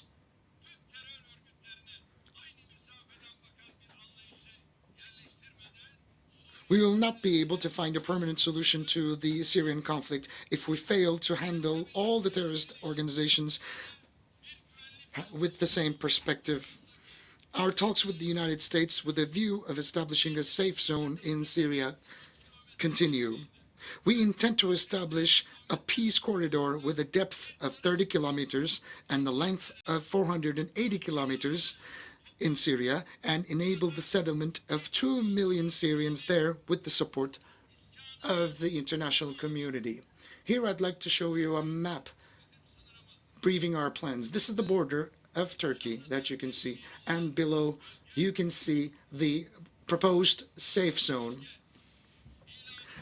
If this safe zone, the secure zone, can be declared, we can resettle confidently somewhere between 1 million to 2 million refugees.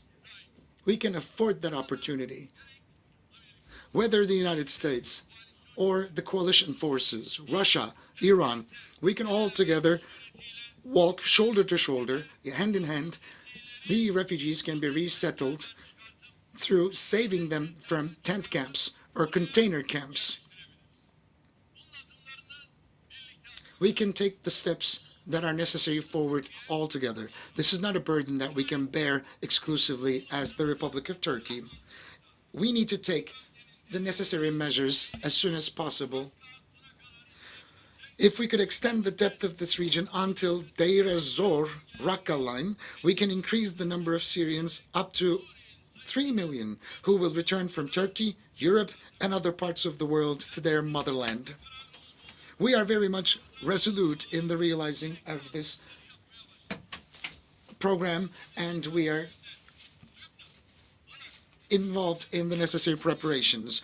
We also lead a process for an international conference to be held with the participation of Lebanon, Iraq, and Jordan.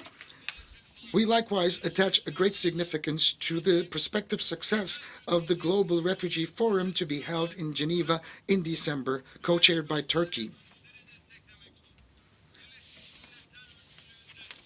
We are of the opinion that a donor conference can be organized under the leadership of the United Nations to support returns to safe areas. There is global need for effective implementation of the Global Compact for Migration and the Global Compact on Refugees adopted last year at the United Nations. If we succeed to establish an environment, a landscape of trust and stability on the basis of the principles of legitimacy and justice in Syria, we will also help neighboring Iraq relieve itself from her troubles related to both Daesh and PKK presence. I launch an appeal to the entire UN family from this hall to take initiatives as well as to support our ongoing efforts to stop the humanitarian crisis in Syria. Esteemed delegates, the Mediterranean basin, in addition to the tragedies triggered by the Syrian crisis, such as illegal migration, faces further problems due to developments in the Eastern Mediterranean.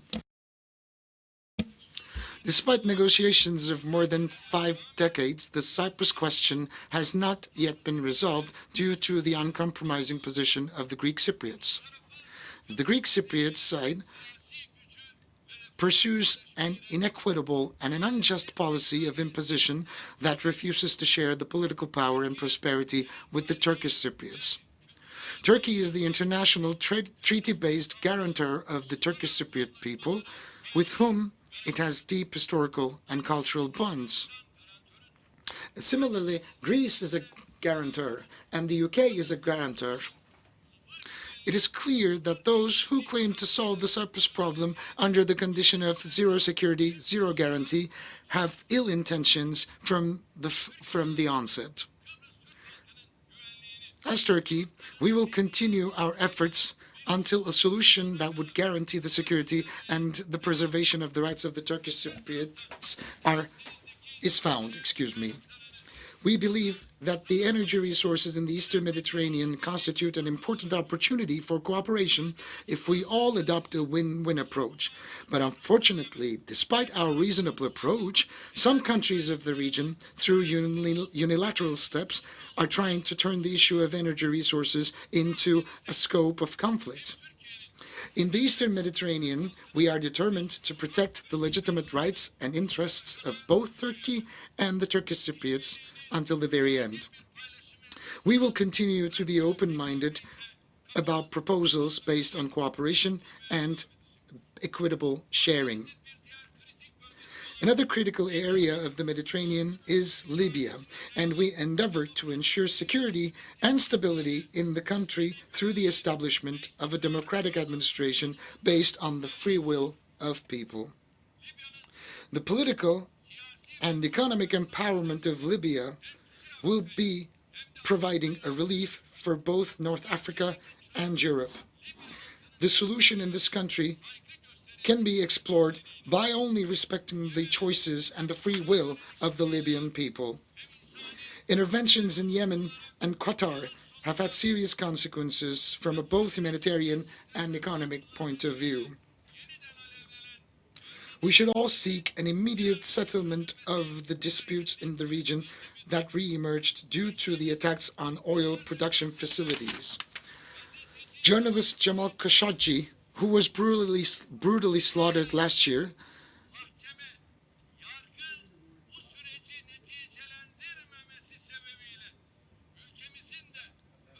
has become a symbol for the need of justice and equality in the region, as the courts have not reached yet a verdict regarding his demise. And we will keep on following up the developments there, as we are so much committed to this case. And Egypt's first democratically elected president, Mohamed Morsi, who lost his life in a courtroom in a suspicious way, is another issue that we're heavily invested in, and his family was not allowed to bury him properly. It's a bleeding wound in our hearts.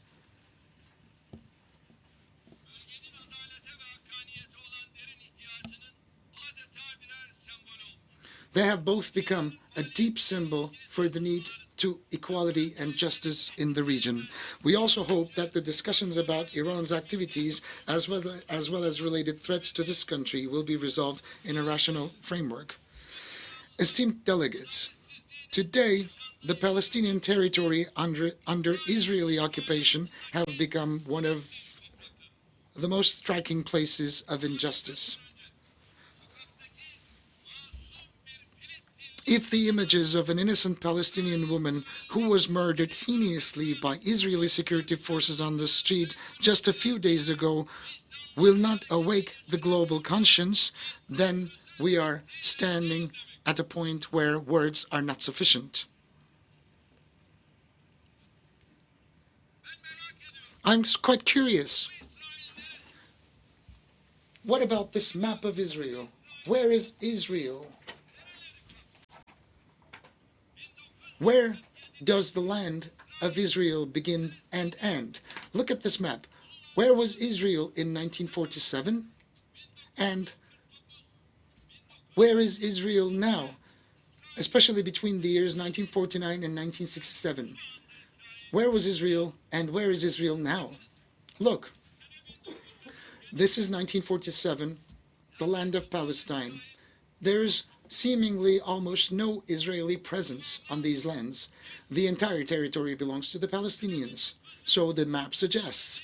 But the year 1947, the distribution plan takes place, gets ratified, Palestinian lands start shrinking, and Israel starts expanding. And from 1947 to 1967, Israel is still expanding, Palestine is still shrinking.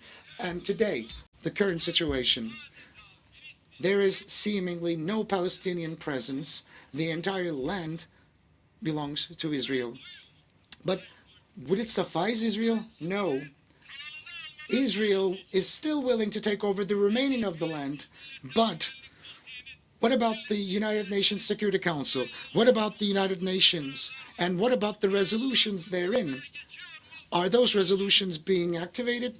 Are they being implemented and enforced? No. So we have to ask ourselves, what does the UN serve? Under this roof, we are producing resolutions without any effect. So when do you think, or where do you think justice can prevail? This is our main suffering. This is where the pain is coming from. The current Israeli government and the administration, right next to these murders and atrocities, is busy with intervening and attacking the historical legal status of Jerusalem and holy sacred lands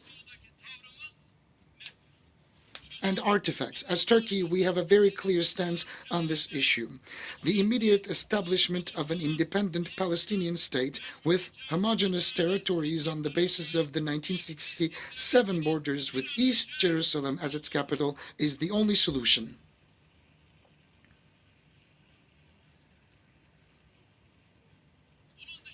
Any other peace plan other than this will never have a chance of being fair, just, and it will never be implemented. Now, I'm asking from the rostrum of the United Nations General Assembly, where are the borders of the State of Israel? Is it the 1947 borders? The 1967 borders? Or is there another border that we need to know of? How can the Golan Heights and the West Bank settlements be seized, just like other occupied Palestinian territories, before the eyes of the world, if they still are not within the official borders of this state? Is the aim of the initiative, promoted as the deal of the century, to entirely eliminate the presence of the state and the people of Palestine? Do you want another bloodshed? All actors of the international community, in particular the UN, should provide concrete support to the Palestinian people beyond more promises. In this regard, it's very important for the United Nations Relief and Works Agency for Palestinian refugees in the Near East to continue its activities effectively. Turkey will continue to stand by the oppressed people of Palestine as she has always done.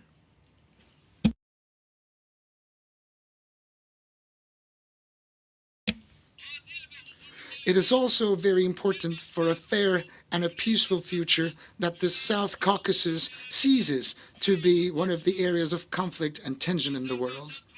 It is unacceptable that Nagorno-Karabakh and its surrounding areas, which are the Azerbaijani territories, are still occupied despite all of the resolutions adopted. One of the problems to which the international community fails to devote enough attention is the Kashmiri conflict, awaiting a solution for 72 years. The stability and prosperity of South Asia cannot be separated from the Kashmiri issue.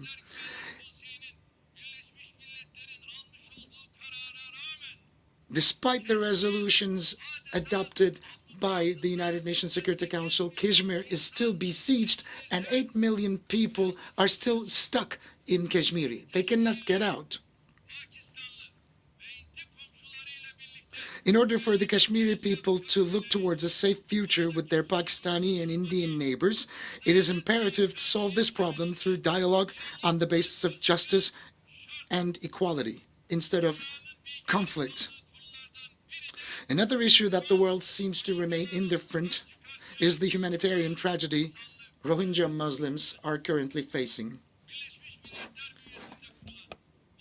The Independent Commission of Inquiry established under the United Nations has recorded the existence of a genocidal intent behind the events perpetrated in Myanmar's Rakhine State. Turkey will continue to carry out its initiatives and endeavors to ensure the security and fundamental rights of the Rohingyas, as well as the humanitarian relief activities we have undertaken since the first day. The invasions, the conflicts, and terrorist activities that continued in an uninterrupted fashion for almost 4 decades in Afghanistan have led to significant challenges at a global level. It is now time for peace and security to be restored. This is up to us to assume responsibility and take up action. Esteemed delegates, today one of the biggest threats to global peace and stability is the skyrocketing racist, xenophobic, discriminatory, and anti-Islamic. The populist politicians seeking to garner votes by provoking these tendencies, as well as the communities normalizing hate speech under the pretext of freedom of expression, are in the leading spots, and they are the ones to blame. The prejudice, the ignorance and bigotry, as well as the attempts of marginalization towards the migrants, particularly the Muslims, pave the way for the rising of these morbid tendencies. This scourge can only be defeated by common will and efforts. It is our fundamental duty as statesmen and stateswomen to adopt an inclusive and tolerant public rhetoric to eradicate this foe once and for all. The Honorable Secretary General of the UN has recently introduced an action plan for safeguarding religious sites. It's a UN initiative in the establishment of which Turkey has shown political leadership as a part of Alliance of Civilizations. We hope that this action plan will help raise awareness on this issue, and I hereby request the designation of March the 15th by the United Nations as the day when the Christchurch attack was carried out to become the International Day for Solidarity Against Islamophobia.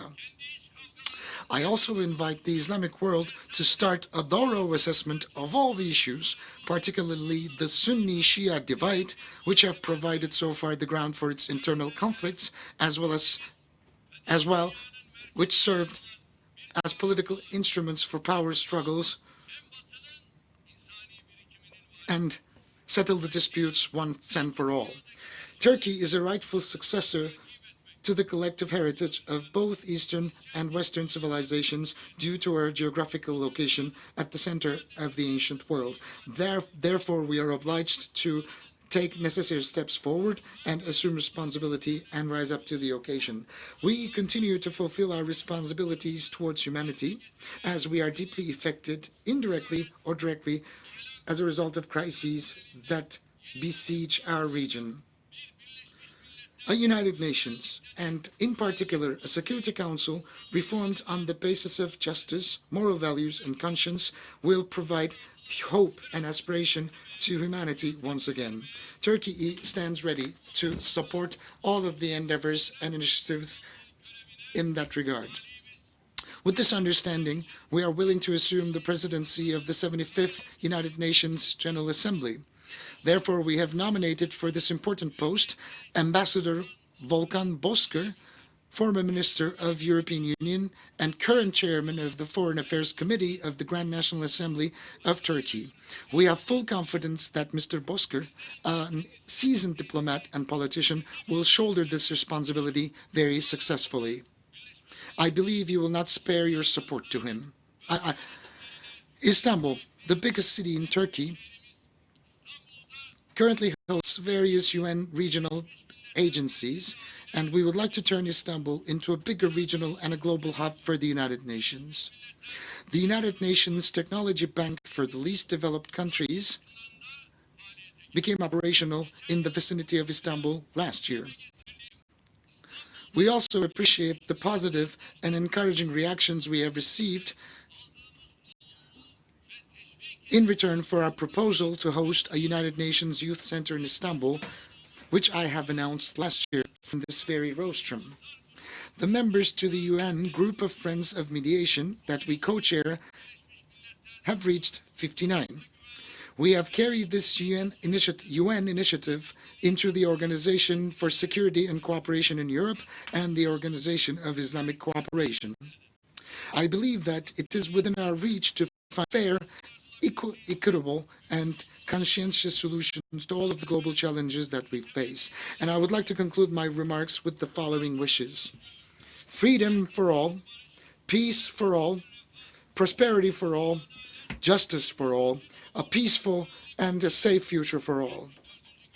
I wish the work of the 74th session of the UNGA to be successful. I greet you all with my most heartfelt emotions, with love and respect on behalf of my people. Thank you.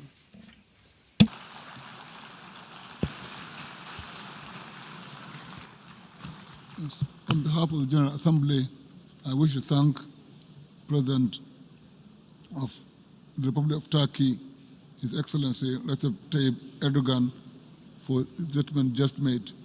May I request representatives to remain seated while we greet the President.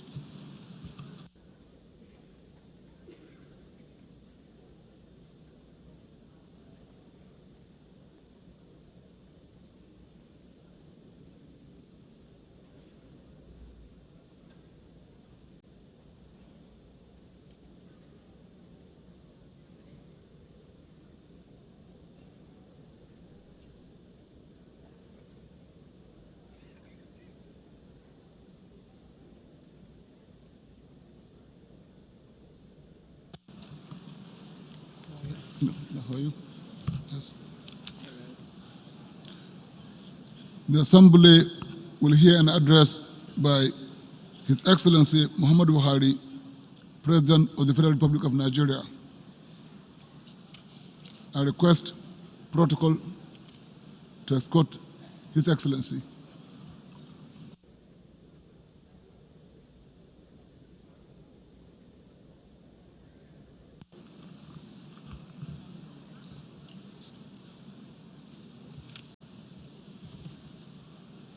On behalf of the General Assembly, I have the honor to welcome to the United Nations His Excellency Muhammadu Buhari, President of the Federal Republic of Nigeria, and to invite him to address the Assembly. Mr. President.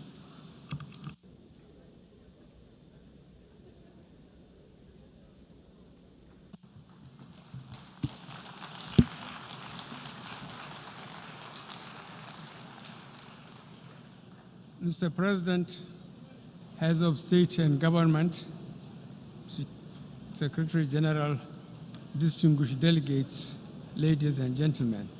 Firstly, I wish to thank the General Assembly for the honor bestowed on the government and people of Nigeria by electing our national, His Excellency Tijani Muhammad Bande, to the presidency of the 74th session of this august body. This is indeed a great honor to our country. Nigerians are truly grateful and shall endeavor to live up to the expectations and the responsibilities thrust upon us. Ambassador Muhammad Bande is an experienced and seasoned diplomat, and I am confident that he will prove to the international community his suitability for this most demanding assignment. Let me also offer my sincere thanks to the outgoing President, Her Excellency Maria Fernanda Espinosa Carrez, for her skill, resourcefulness, and endless reservoir of patience in piloting the 73rd General Assembly. In the same vein, may I commend the Secretary General, His Excellency Antonio Guterres, for his tremendous energy, his genuine international outlook exhibited by his leadership of the United Nations. Your Excellencies, delegates, the theme of the current General Assembly is galvanizing multilateral efforts for poverty eradication, quality education, climate action, and inclusion. These are the prime areas calling for collective action which will benefit national and global interests. Today, the world is at a critical juncture.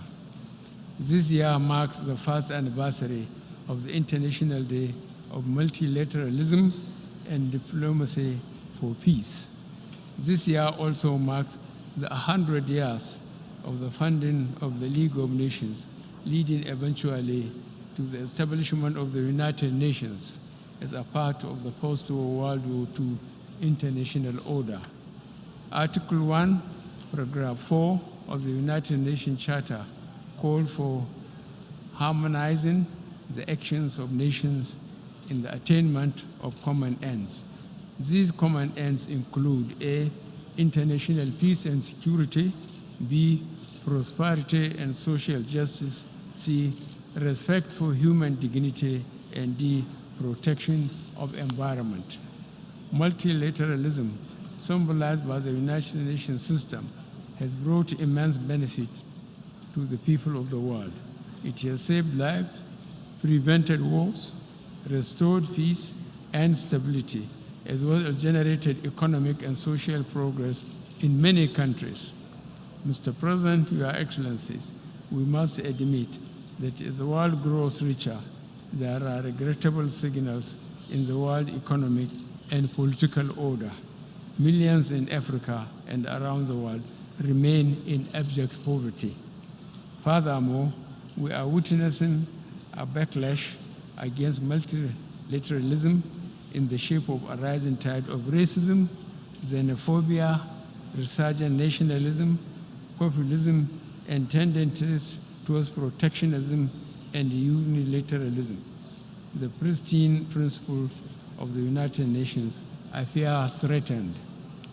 On cessation of hostilities after World War II, the United States, in one of the greatest selfless undertakings in history, decided to revive Europe through the Marshall Plan and uplift and restore Japan economically. This generous policy catalyzed a great economic revival globally. This action of the United States not only benefited Europe and Japan, but the United States as well, through vastly improved trade and cross-investment. The United States and Europe have become friends and allies since the end of the war. The United States and Japan also become friends and allies. This example can be replicated with respect to Africa. A developed Africa will not be antagonistic to industrialized countries. but will become friends and partners in prosperity, security, and development. A prosperous Africa will mean greater prosperity for the rest of the world. A poor Africa will be a drag on the rest of the world. Is this what the international community wants? A coordinated multilateral effort should be set in motion to utilize and maximize the use of the enormous resources on the African continent for the benefit of all nations.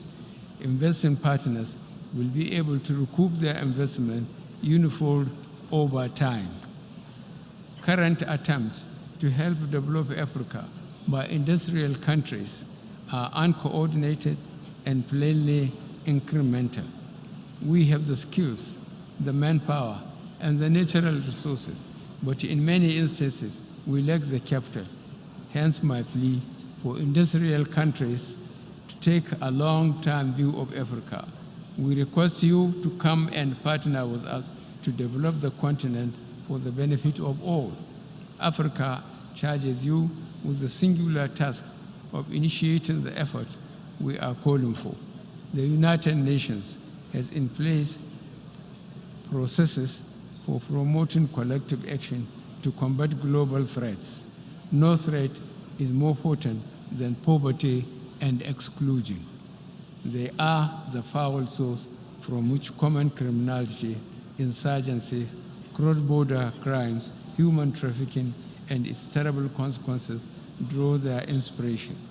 Poverty in all its manifestations remain one of the greatest challenges facing our world. Its eradication is an indispensable requirement for achieving sustainable development. In this regard, Nigeria has developed a national social investment program, a pro-poor scheme that targets the poorest and most vulnerable households in the country.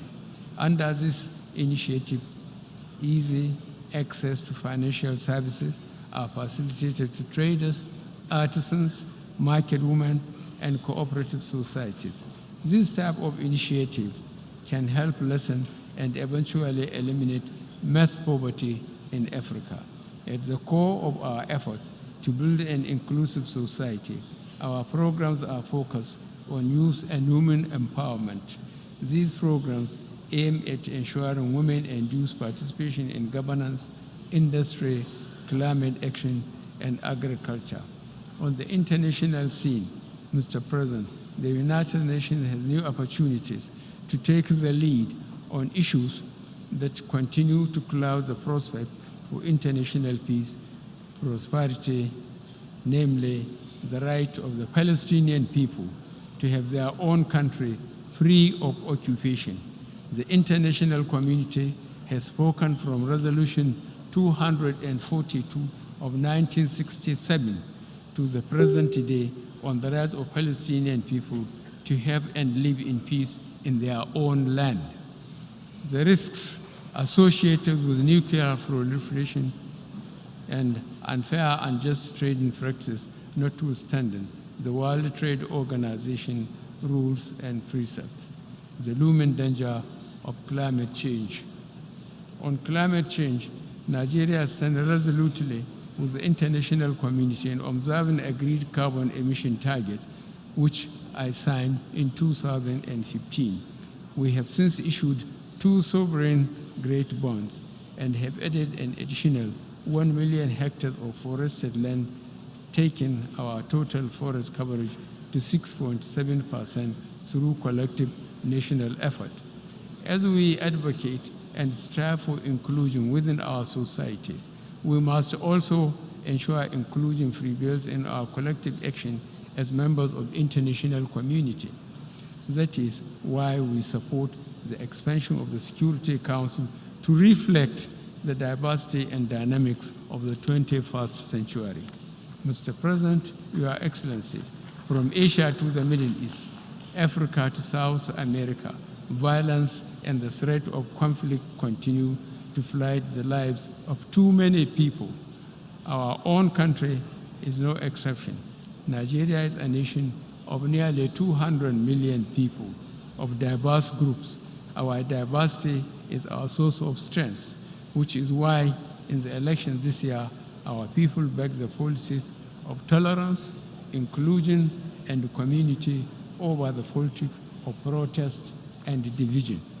Our election promises emphasized political stability, freedom and prosperity, tackling poverty, schooling our young and providing them with the tools to build better lives. We are placing special emphasis on the role of women in our female gender advancement programs. Our progress and delivery are deliberate, purposeful, and measured. We clearly appreciate there are no quick fixes to complex challenges. In particular, the challenge of education in Africa is enormous. On December 3rd, 2018, the General Assembly adopted Resolution 73/25 that claimed 24th January of every year as International Day of Education. The resolution, which was spearheaded by Nigeria and co-sponsored by 58 other member states, marked a watershed in the recognition of the fundamental role of education in building modern societies. To ensure access to education for all, our government has introduced the homegrown feeding program to address the challenges of out-of-school and forced out-of-school children. This social intervention program, Mr. President, is aimed at encouraging increased school enrollment through provision of free school meals. The benefits extend beyond the school environment. In addition, we have introduced mainstream and implementation of school declaration laws and policies across all educational institutions in Nigeria. Mr. President, Your Excellencies, the world was shocked and startled by the massacre in New Zealand by a lone gunman taking the lives of 50 worshippers. This and similar crimes, which have been fueled by social media networks, risk seeping into the fabric of an emerging digital culture. Major technical companies must be alive to their responsibilities. They cannot be allowed to continue to facilitate the spread of religious, racist, xenophobic, and false messages capable of inciting whole communities against each other, leading to loss of many lives. This could tear some countries apart.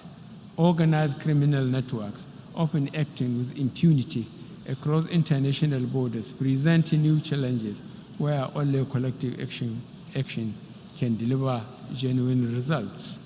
This is true in the battle against violent extremism, against trafficking in people and drugs, and against corruption and money laundering. The present Nigerian government is facing the challenges of corruption head-on. We are giving notice to international criminal groups by the vigorous prosecution of the fee and ID scam attempting to cheat Nigeria of billions of dollars. Mr. President, Your Excellencies, as a young man, as a soldier, I witnessed at firsthand the terrible legacy of destruction and broken lives that conflict leaves in its wake. At the age of 75th anniversary of the end of the Second World War approaches, I wish to pay tribute to the sacrifices made by so many millions across the globe in defense of freedom, tolerance, and the rule of law. In Nigeria, we have made significant strides to put our own house in order. We will work tirelessly to uphold due process. The rule of law remains a permanent, unchanging foundation of the world order. Freedom, tolerance, and rule of law are universal values and undermine the best that this General Assembly represents, and that binds us all. Mr. President, I will conclude by remarks reaffirming Nigeria's commitment to promoting international peace and security and sustainable development. We are also committed to strengthen partnership and cooperation with international and regional organizations for the benefit of humanity. Thank you very much.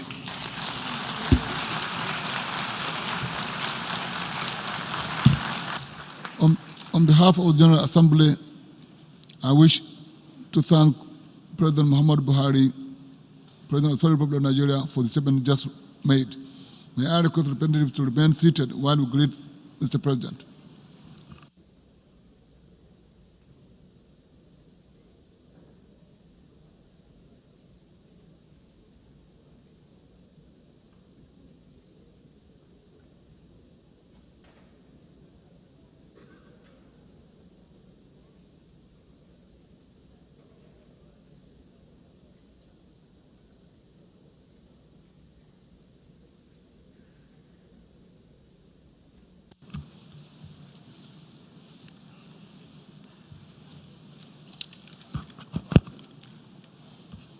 The Assembly will hear an address by His Excellency Mr. Ibrahim Mohammed Saleh, President of the Republic of Maldives. I request protocol to escort His Excellency.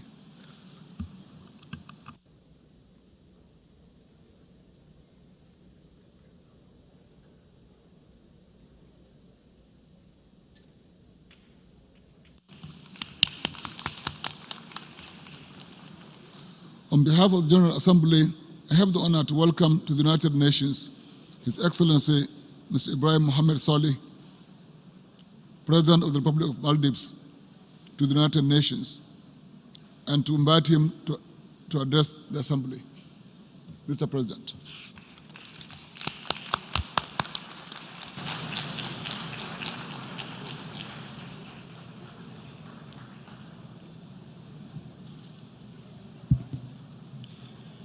Bismillahirrahmanirrahim.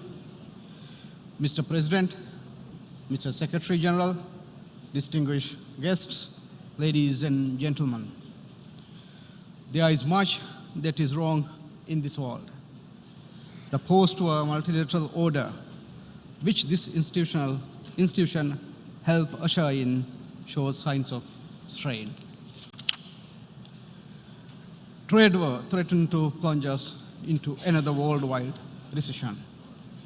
Populism, political extremism, and nativism have found currency among the disaffected within our societies. The promise of democracy, enshrined in the principle of self-determination on which this organization was found, is in retreat. Emboldened by populist rhetoric, racism and xenophobia in various guises threaten to rip our societies apart. Terrorism continues to plague and affect all our societies.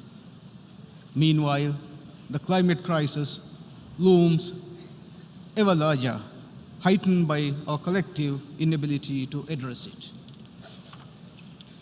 Which is why the world needs the United Nations now more than ever.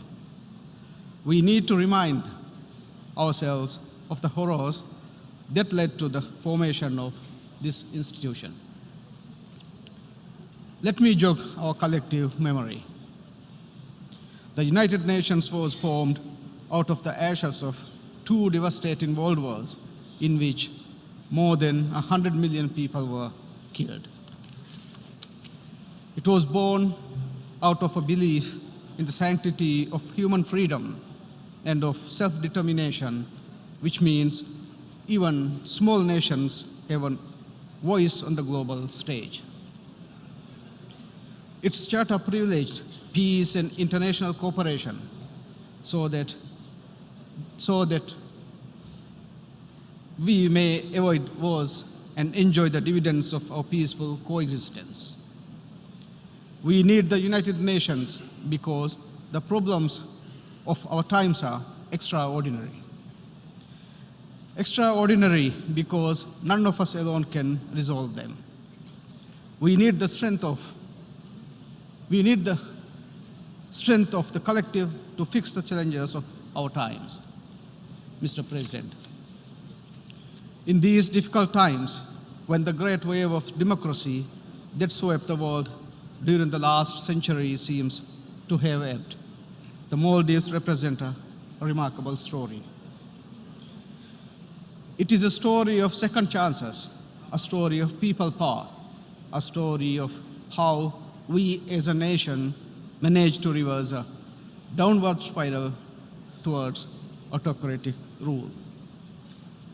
Exactly 1 year ago, in the early hours of 24 September 2018, results of the Maldivian presidential elections were announced.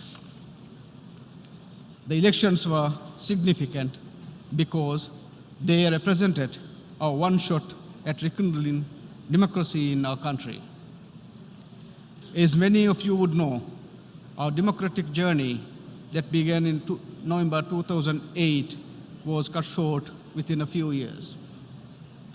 Lurking behind the high idealism for our democratic movement were remnants of the old democracy. The judiciary was hijacked, parliament brought to a standstill, institutions of state co-opted, and the press gagged.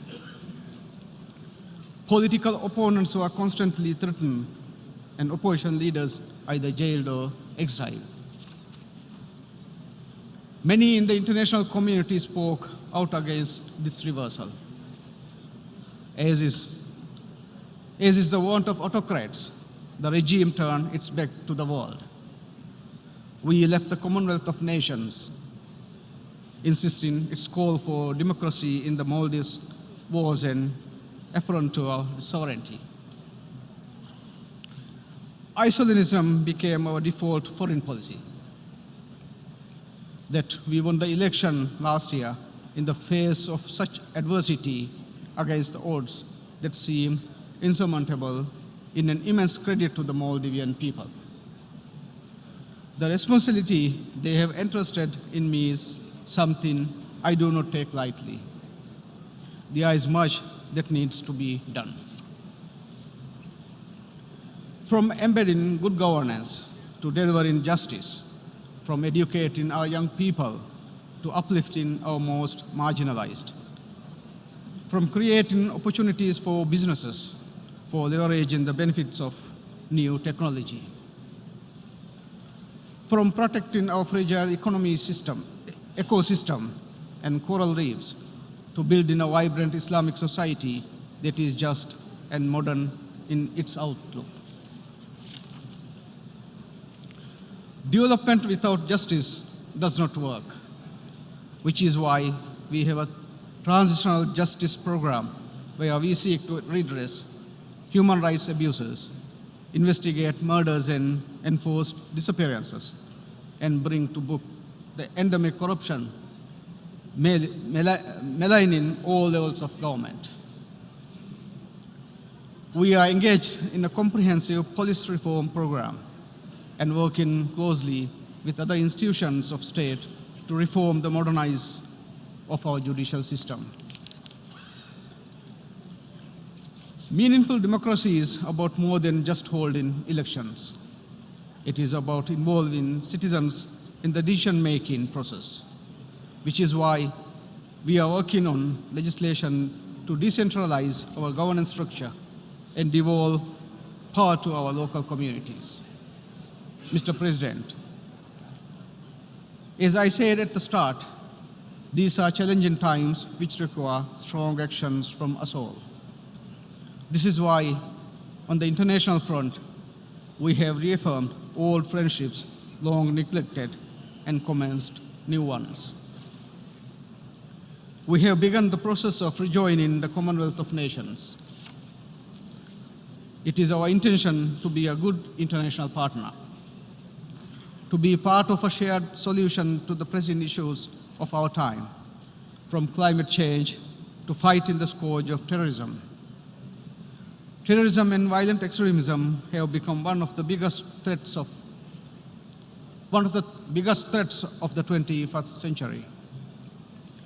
Its roots are found not only in the disaffection and disenchantment brought on by a rapidly changing world, but also in the active efforts of opportunists who twist religion and poison young minds to do their bidding.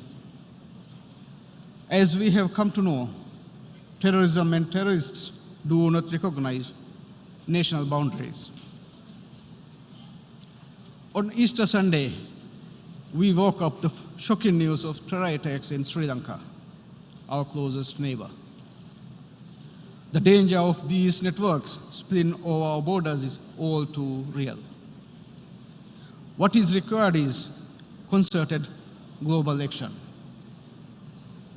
This involves everything from intelligence sharing, counterterrorism training, and best practice sharing, as well as reforming our financial system to starve terrorist networks of finance. Unilateral attempts to deal with this menace are largely futile without corresponding global coordination, which is why the UN remains so relevant to the world. Despite the best attempts by the UN and its member states spanning a number of decades, the question of Palestine remains unresolved and on the agenda in this revered assembly. Never before has the inalienable rights of the Palestinian people been so acutely and blatantly dismissed by Israel, marginalized and discriminated against in complete disregard of international law and the resolution of both the General Assembly and the Security Council. We are strongly of the view that lasting peace in the Middle East can only lead to fruition through a two-state solution driven by genuine and meaningful dialogue between the Arab countries and Israel. We call on the United Nations and its member states to undertake every effort to work towards a settlement that would achieve this result. The Maldives will always stand unwavering in the support for the Palestinians in their endeavor to achieve an independent and sovereign state of Palestine based on the 1967 borders with East Jerusalem as its capital city. Mr. President, for more than 30 years, we have been struggling to meaningfully address the climate emergency. For 30 years, we Maldivians have been saying that this is the fight of our lifetime because it threatens our very existence as a nation. While the scientific evidence is irrefutable, there has been an alarming lack of global action. According to the Intergovernmental Panel on Climate Change, if the mean temperatures continue to rise above the 2 degrees threshold, we will be faced at the point of no return. While the Paris Agreement on climate change was a breakthrough for what we could collectively achieve, so much more needs to be done. Although this problem is not our making, the Maldives is determined to drive the solution.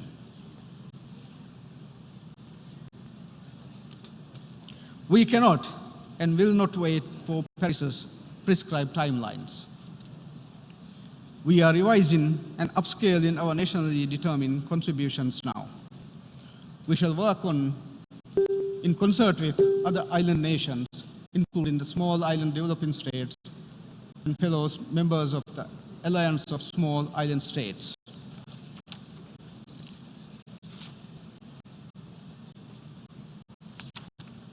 Just yesterday, at the Secretary General's Special Summit on Climate Change, the Maldives presented a plan entitled Climate Smart Resilient Islands, which seeks to utilize natural solutions, promote innovation, and leverage new technologies to build resilience in our communities.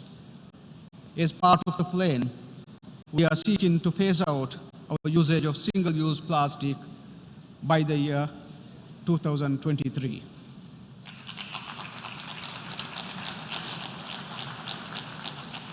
This will be one of the most far-reaching and ambitious plastics phase-out plans of any nation on Earth. Furthermore, you can't protect the oceans without solving climate change, and you can't solve climate change without protecting the oceans. For us, this is personal. Visit the Maldives and you cross miles upon miles of our territory before our spotting island. A stunning 99% of the Maldives is ocean. Just 1% is dry land, making us a very large ocean state. We can conceive of no climate and resilience plan without a sustainable ocean plan. This week, the Maldives will enter into a partnership with the Blue Prosperity Coalition on an ambitious blue economy plan, including marine protected areas to conserve the ocean resources that sustain our livelihoods and measures to protect them for future generations. We are confident that we will be able to receive the international community's support to help us achieve these goals. Our dependence on our oceans is only one aspect of what it means to be a large ocean state.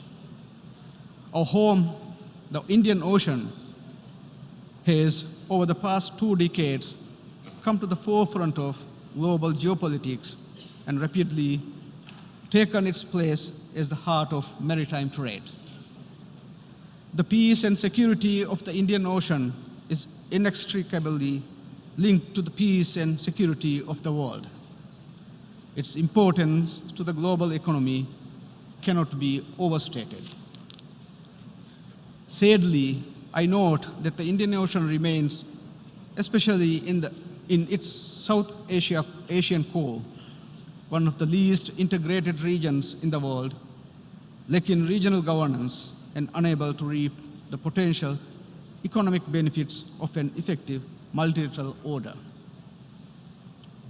The Maldives intends to promote regional integration through greater cooperation with our neighbors to make the Indian Ocean region peaceful and prosperous.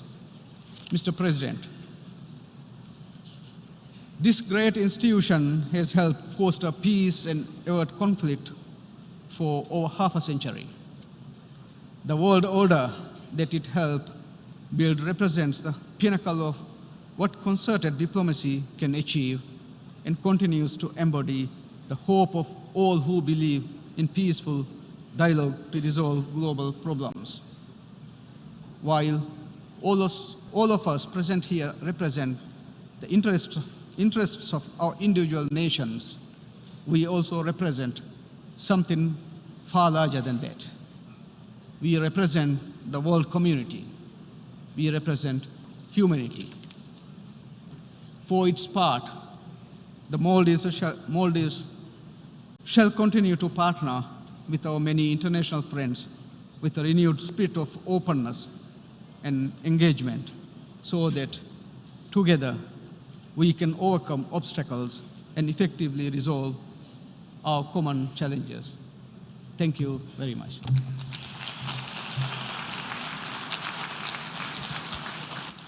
On behalf of the General Assembly, I wish to thank President Mohammed Saleh of the Republic of Maldives for the statement just made. May I request the President to remain seated while we greet Mr. President.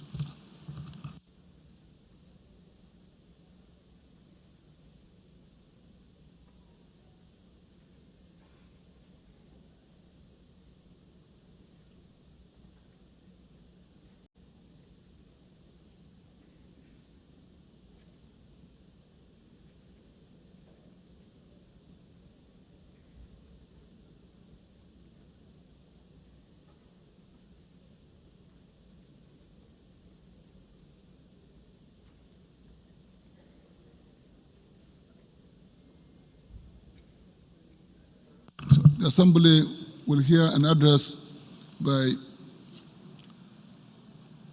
President, by His Highness Sheikh Tamim bin Hamad Al Thani, Emir of the State of Qatar. I request protocol to escort His Excellency.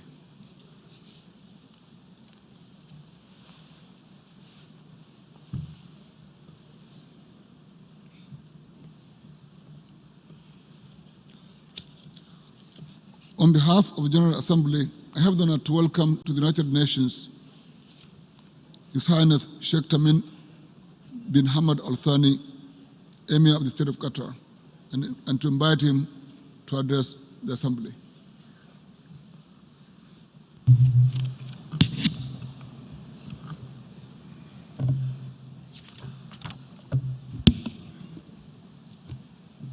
Bismillah ar-Rahman ar-Rahim. In the name of God, the Merciful, the Compassionate, ladies and gentlemen.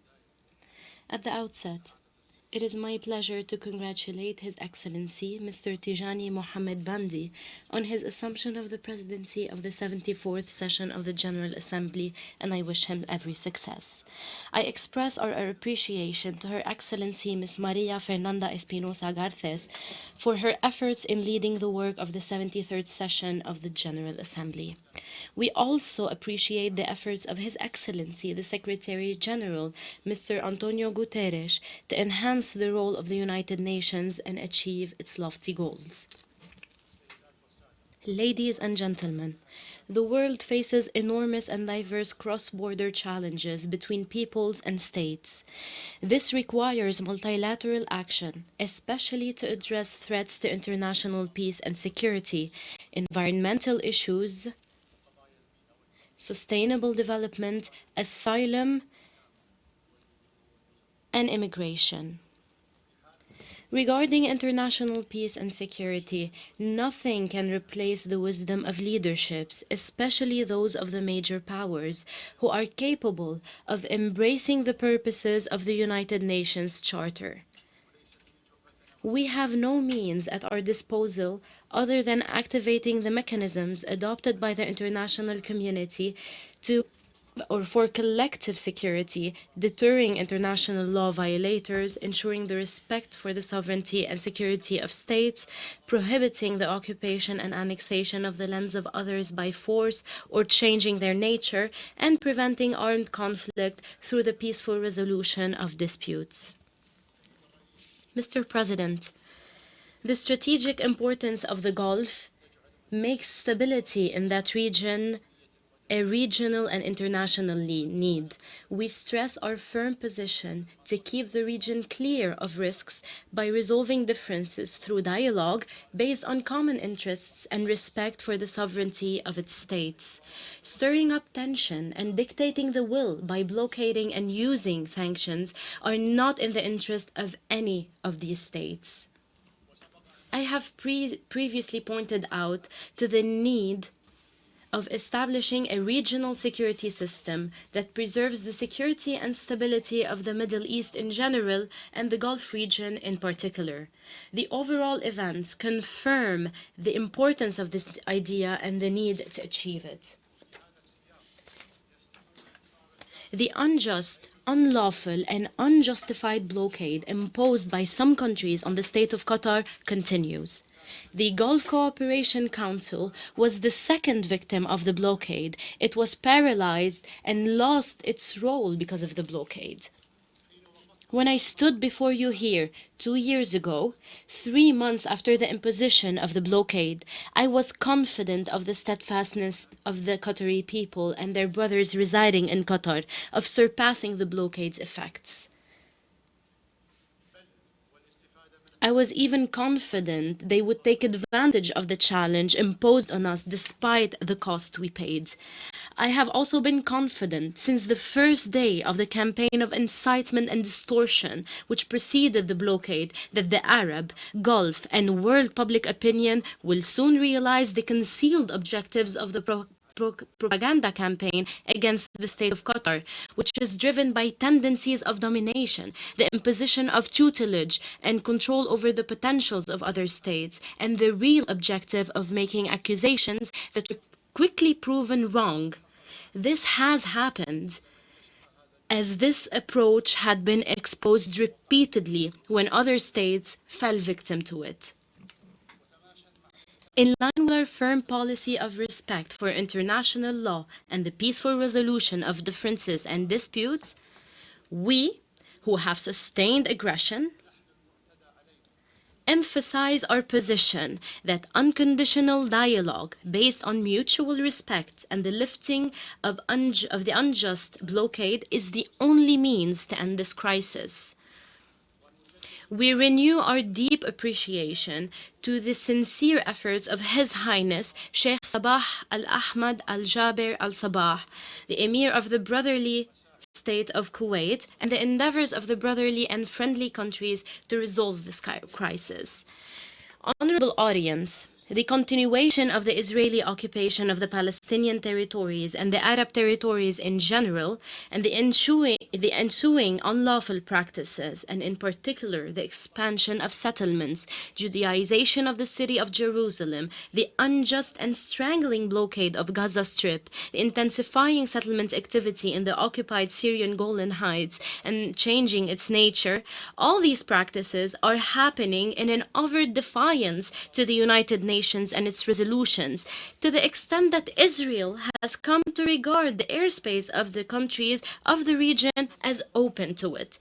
How long will the international legitimacy remain inept and unable to find anyone who would enforce its respect when it comes to Palestine?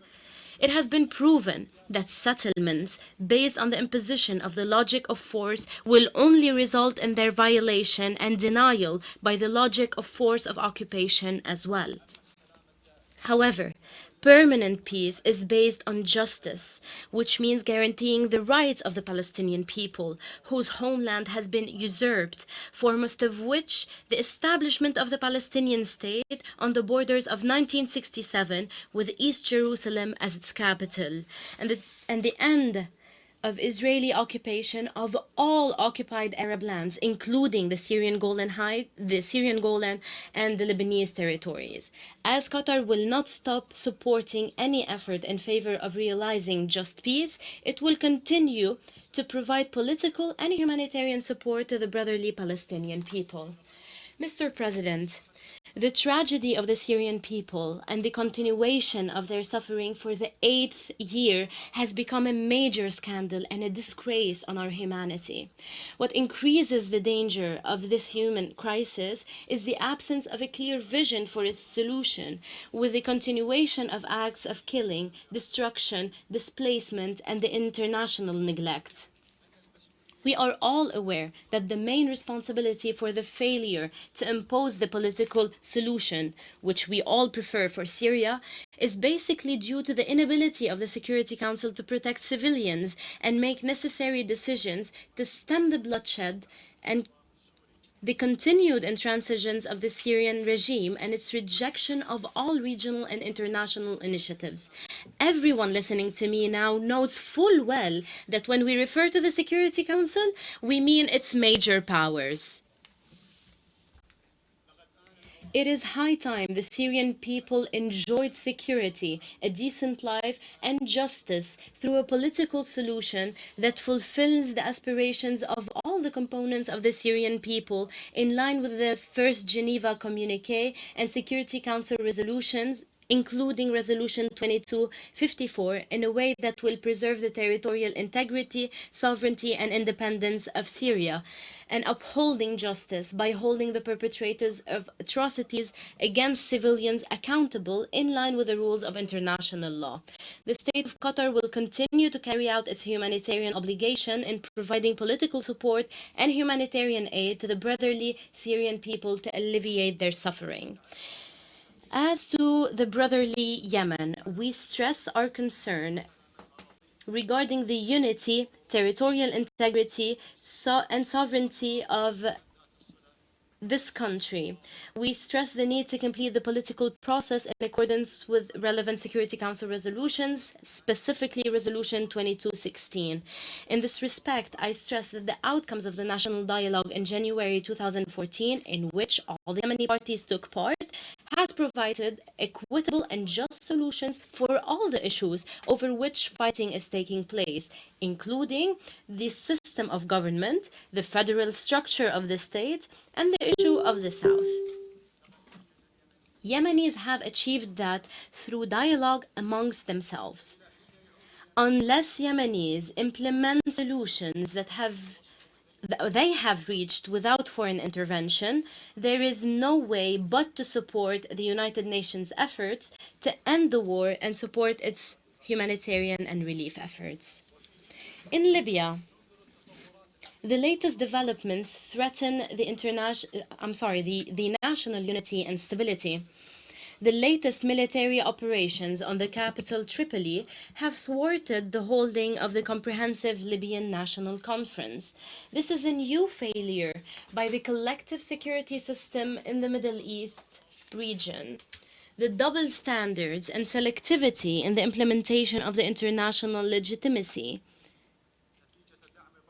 because of the support extended by some countries to the military militias against the legitimate government. These militias did not hesitate to commit war crimes against civilians. We call for holding accountable the perpetrators of such crimes and for supporting the legitimate and internationally recognized government of national accord to enable it to assume all its functions in putting an end to the suffering of the Libyan people and in restoring security and stability across Libya. The Libyan people have paid a high price for the sake of their liberty, but have not reaped the fruits of their struggle and sacrifices. Even though they grew tired of this chaos, there is an international effort and an internationally recognized settlement. Why is it not being implemented? It is because certain countries do what they don't say and say what they don't do.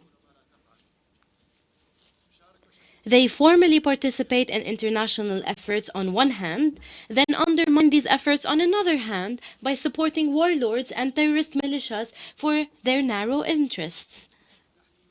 We call on all actors in Libya to shoulder their responsibility and respect the will of the Libyan people towards a peaceful solution. We warn that the intervention in Libyan affairs further complicates the crisis and impedes national reconciliation and goes against Security Council resolutions. Ladies and gentlemen, with the help of God, Qatar continues to provide a space for dialogue and support for reconciliation based on rational and equitable solutions to crises and armed conflicts. We hosted negotiations between the United States and the Taliban.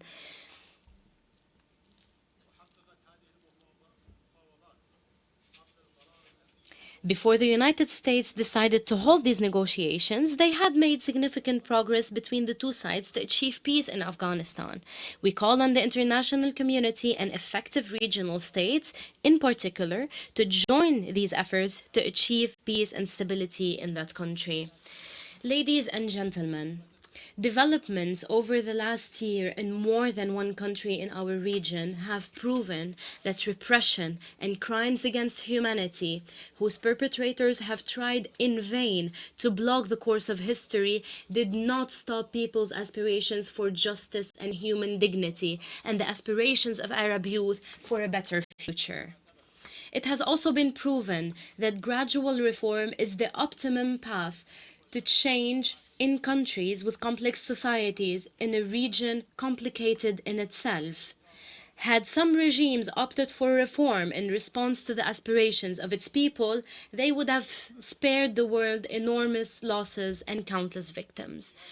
In this regard, we value the steps and agreements that have been reached among the Sudanese parties. We are confident that the Sudanese people are capable of moving beyond the sensitive transitional phase. We renew our commitment by standing alongside the brotherly Sudanese people and call on all regional and international powers to support the Sudan to realize the aspirations of its people for security, stability, and development. On this occasion, I call on the U.S. administration to remove Sudan from the list of states sponsoring terrorism. Ladies and gentlemen, the combination of terrorism and violent extremism has become a major threat to the entire world. The eradication of terrorism requires a comprehensive approach that includes tackling its political, economic, and social roots, along with the security and military action. We reiterate our condemnation of all forms of terrorism and our support for combating it.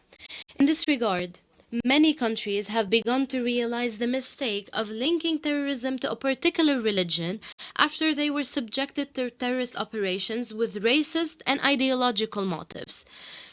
There is a political and a moral need to go beyond confining terrorism to individuals and groups, and to also deal with state crimes against unarmed civilians as state terrorism. What is happening in Syria, Palestine, and Libya is known to all of us. It is also necessary to distinguish between terrorism and resisting occupation. The State of Qatar will continue to actively participate in the international efforts to combat violent extremism. In this respect, I refer to the conclusion of a partnership agreement between the State of Qatar and the United Nations Counterterrorism Office, and our contribution of $75 million to strengthen the capacity of this office, as well as opening the International Center on Applying Behavioral Insights to Preventing and Countering Violent Extremism, and the partnership agreement between the Qatari institution, CELATEC, and the Counterterrorism Implementation Task Force for capacity building and launching projects in the Arab region aimed at preventing terrorism. Locally, efforts are continuing at the legislative level, and so is our support for national counterterrorism institutions, to the point where they have become a role model to be followed at the regional level. Today, Qatar is playing an active role in implementing the counterterrorism mechanisms adopted by the international community. Ladies and gentlemen, although the use of communication technology is of utmost importance in our modern world in various security, economic, commercial, and other fields, the misuse of this technology is threatening the security of states and cordial relations among them. It is infringing on the private sphere of individuals and causing economic damage. As you may know, Qatar News Agency was subject to digital piracy and espionage. Mindful of the growing importance of this issue, I renew my last year's proposal when I called for an international conference to address ways to regulate this issue in international law. I stress the readiness of the State of Qatar to host this conference under the auspices of the United Nations and to make every possible effort with international partners to ensure its success. Mr. President, we are all aware that the climate change repercussions are a common concern to the international community. It poses an existential threat to some countries. It has a negative impact on the implementation of the 2030 Agenda for Sustainable Development and on the quality of human life. In spite of disparity among countries in terms of situations and circumstances, today, more than ever, we are in need of international cooperation and to ensure the credibility of multilateral international action to counter the challenges of climate change. The State of Qatar has assumed an active role in the international efforts on climate change in partnership with France, Jamaica, and the United Nations, and we led the coalition on funding climate activities and carbon pricing. Mr. President, the State of Qatar has pursued a consistent policy to protect and promote human rights on the basis of our Arab and Islamic principles and values, which uphold human value. We honor our commitments in this respect at the national and international levels to defend individual and collective rights and ensure respect for human rights and dignity.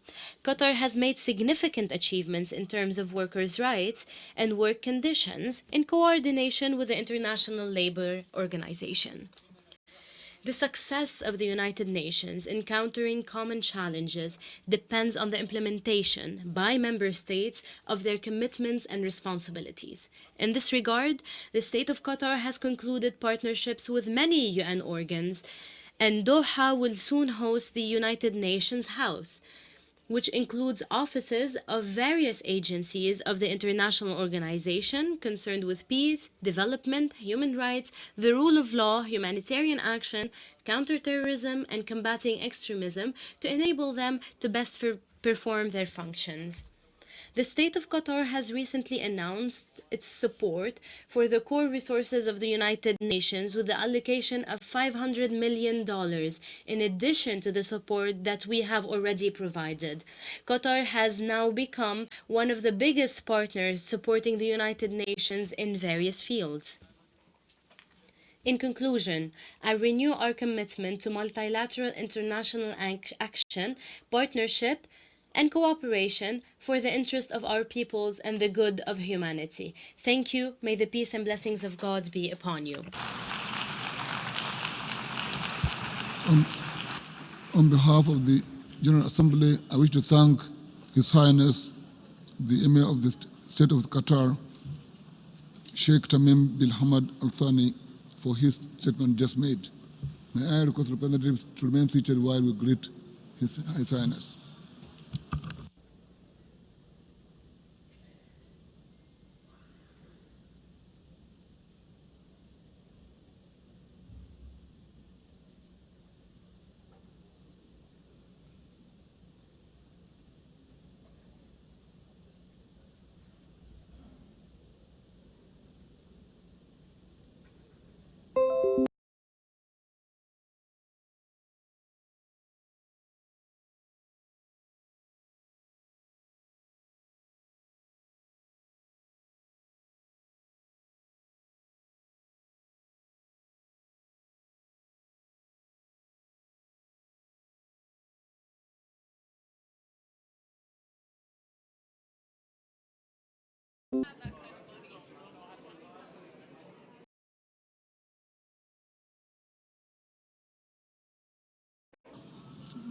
President of the Swiss Confederation, I request protocol to escort His Excellency.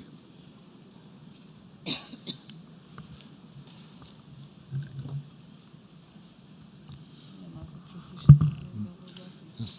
On behalf of the General Assembly, I have the honor to welcome to the United Nations President of the Swiss Confederation, His Excellency Oeli Mora, and to invite him to address the Assembly. His Excellency. Monsieur le Président.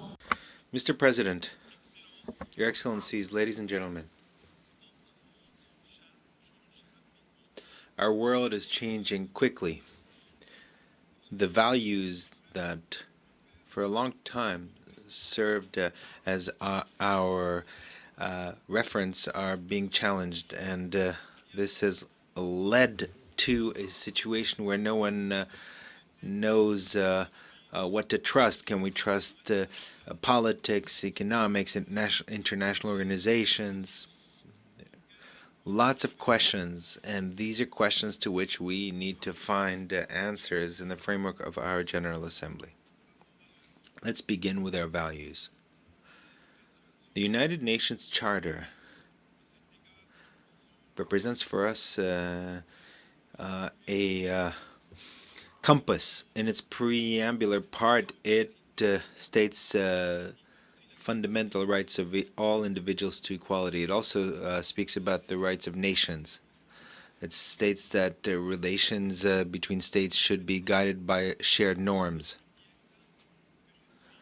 And allow me, as a representative of a small state, to dwell a little bit on this point. Indeed, there are several countries of small size who note that this principle of equality is often violated, and this is a trend that worries us. Often, the strength of the larger states prevails over the rights of the smaller ones. But I'm not here to complain. I simply wanted to remind everyone that this is a reality that affects all of us. Indeed, the smooth functioning of the international community depends on the respect for principles. And it's not words that count, but rather actions. Small states have only laws and rights to rely on, and the international community must protect and uphold those rights. Let us say a few more words about fundamental rights. The Geneva Convention, which is an indisputable reference point and guide, these conventions will mark its 70th anniversary, and Switzerland is a depositary of these conventions. And so the humanitarian commitment is at the very heart of our foreign policy. And as devoted as we are to the international humanitarian cause, the list of violations of this cause and these rights is very long. It is up to all of us to make sure that these rights become a reality. We have no more important or noble mission than this. Allow me also to touch upon the following matters. We need to act against hunger to ensure that water and energy supplies are met, ensure that everyone has an education. We need to combat climate change. We need to reduce armed conflicts. These are just some of the challenges before us. And we often see hope replaced by despair. In the past, our efforts were often rewarded when we were able to take advantage of the latest technological advances for common good. The progress of our civilization to a large extent depends on these innovations and on sharing their benefits. To invest in research and training is to create the conditions of a world which offers more opportunities to all. If we want in the future to have enough food, enough drinking water, and energy for everyone, if we want to be successful in combating climate change, what we need are not simply statements of principles and intentions, but we need technical innovation. We need to invest in training and research. And the sharing of knowledge should not be limited by borders. Technological progress must be encouraged rather than countered. The development of digital technologies can quickly offer significant benefits. Digital technology allows us to simplify procedures and processes and allows a greater transparency. Digital technology will transform our world. It will transform our way of living, our way of working. This technology could help us accelerate the development of a model of sustainable development. And the international community has set for itself very ambitious goals in this area with the 2030 Agenda. New technologies and innovation will give us the tools that will allow us to implement that agenda. As you know, Switzerland is one of the main financial markets in the world. We are committed to making sure that our financial market is sound. Financing makes it possible to make the right choices in terms of sustainable development. With a wise development and use of and financing of digital technologies, this could help us ensure development, we need to embrace innovation. Of course, digital technologies also imply certain risks. There are certain illicit practices, and cyber attacks are something that we see on a daily basis today. And so the protection of privacy is also a fundamental right. It is up to politicians to take action and to regulate the use of this kind of private information and data. 3 weeks ago in Geneva, we launched the digital initiative Swiss Foundation. It brings together the main international providers of IT and software, and many of the largest companies of the industry, but also the United Nations, the International Committee of the Red Cross, Facebook, Google, and many others have joined. What is this initiative? We want the new digital society to have common rules and ethical principles. New technologies must be based on our trust. We need to have trust in them. You're all invited to join this initiative and thus demonstrate your engagement in progress and in strong ethical principles and values. Ladies and gentlemen, as you can see, Switzerland very much has embraced digital technology, and we are seeing this as a great opportunity.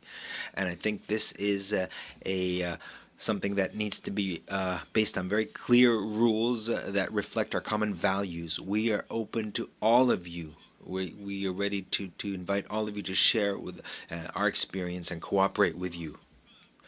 And lastly, let's speak a little bit about ourselves, about this organization, the United Nations. We want a UN that is strong, because it is the only global platform for change that can help us together take up the challenges that stand before us. Certainly, the organization needs to be reformed, and we know that we have assured the Secretary General of our support in his efforts to make sure that the organization is more effective and focused on its primary missions.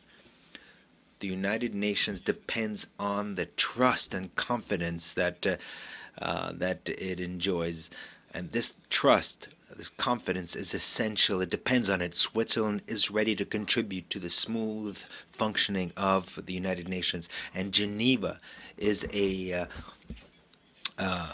very important platform for this. For decades, it is one of the capitals of humankind. It is the headquarters of the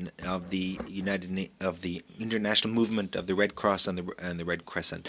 It is the seat of some 400 non-governmental organizations, and it is now the seat of an international initiative now focused on the ethical challenges related to digital technologies. Ladies and gentlemen, the world is constantly changing, and this change sometimes leads to disarray, but we have values that help guide us. So we want to make sure that equal rights for individuals and states are upheld. Rights should prevail over the use of force. That is our motto. Furthermore, thanks to new technologies, we have here an instrument that will help us to meet the challenges of tomorrow. We are committed to be actively involved in the future in resolving these challenges. Switzerland and Geneva stand ready to take up this challenge. Thank you for your attention. On behalf of the General Assembly, I wish to thank His Excellency President of the Swiss Confederation, Ulu Mora, for his statement just read. May I request the President to remain seated while we greet Mr. President.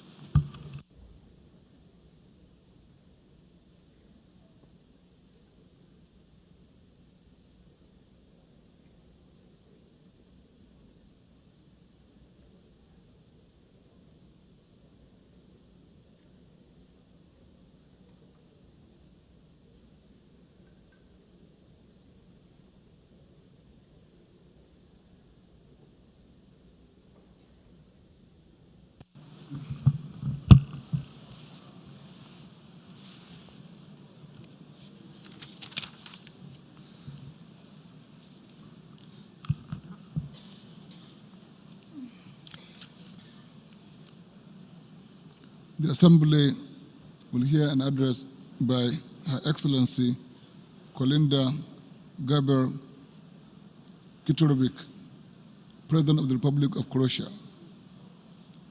I request protocol to escort Her Excellency.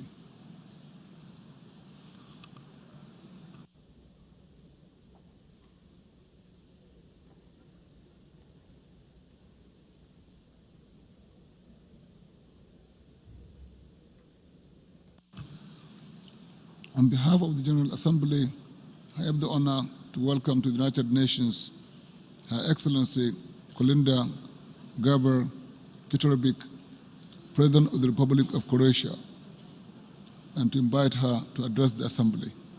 Madam President.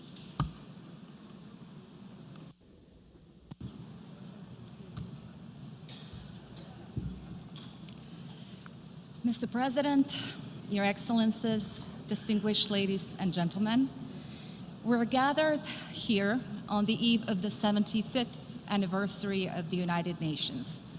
Gatherings and anniversaries are usually a time of reflection and introspection. One such global occasion is the United Nations General Assembly. Here, the world meets, reflects, exchanges ideas, and sets its goals for the future. It is a forum unique in our human history. I believe that we must use the coming months and the 75th birthday of our organization in the year 2020 not only to emphasize its accomplishments in global relevance in peace and security, development, climate action, human rights, or humanitarian assistance, but also to take a bold leap forward and reiterate our commitments. However, time is of the essence. The Secretary General, Antonio Guterres, said last January, "The best-selling brand in our world today is indeed fear. It gets ratings. It wins votes. It generates clicks. Indeed, fear is present and inhibits us from taking that step in the right direction. It is hampering our potential and our creativity. We, gathered here, should lead by example. It is upon us to fearlessly use the instruments that we have at our disposal to advance our own nations and our own planet and to boldly think of new ones right now. It is upon us to address the greatest challenges of the globalized 21st century: climate change, sustainable development, migration, terrorism, weapons of mass destruction, and new technologies. So, how do we prevent unfavorable scenarios and harvest the benefits?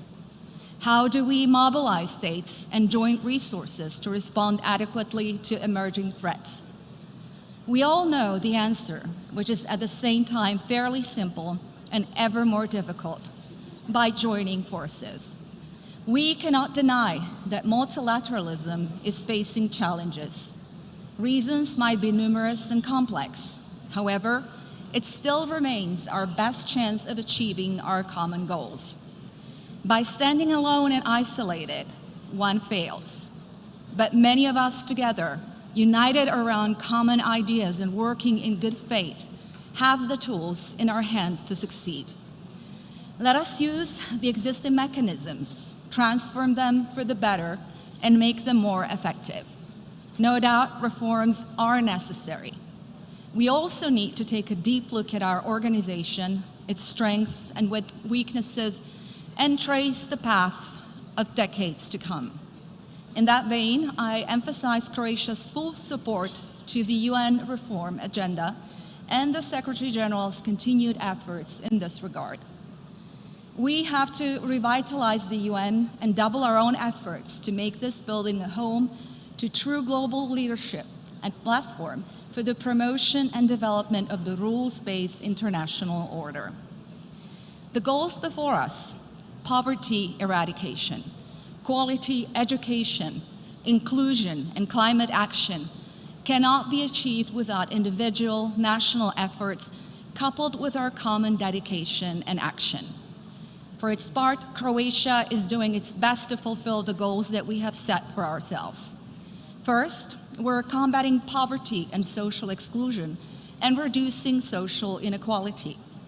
Secondly, for us, quality education is key to long-term social stability and economic progress. Thirdly, as regards inclusion, the ultimate values of our constitutional order are freedom, parity, gender equality, and respect for human rights. And finally, Croatia is dedicated to fighting climate change by implementing innovative solutions that will transform our economy and our society. Croatia remains committed to the efficient fulfillment of its obligations under the Paris Agreement. Just as EU accession provided us with a blueprint for the transformation of governance, economy, and society, so does Croatia see the Sustainable Development Goals as a matrix for our future and an obligation to our citizens and the international community. We need to reinvigorate the political momentum and our starting enthusiasm for the Agenda 2030.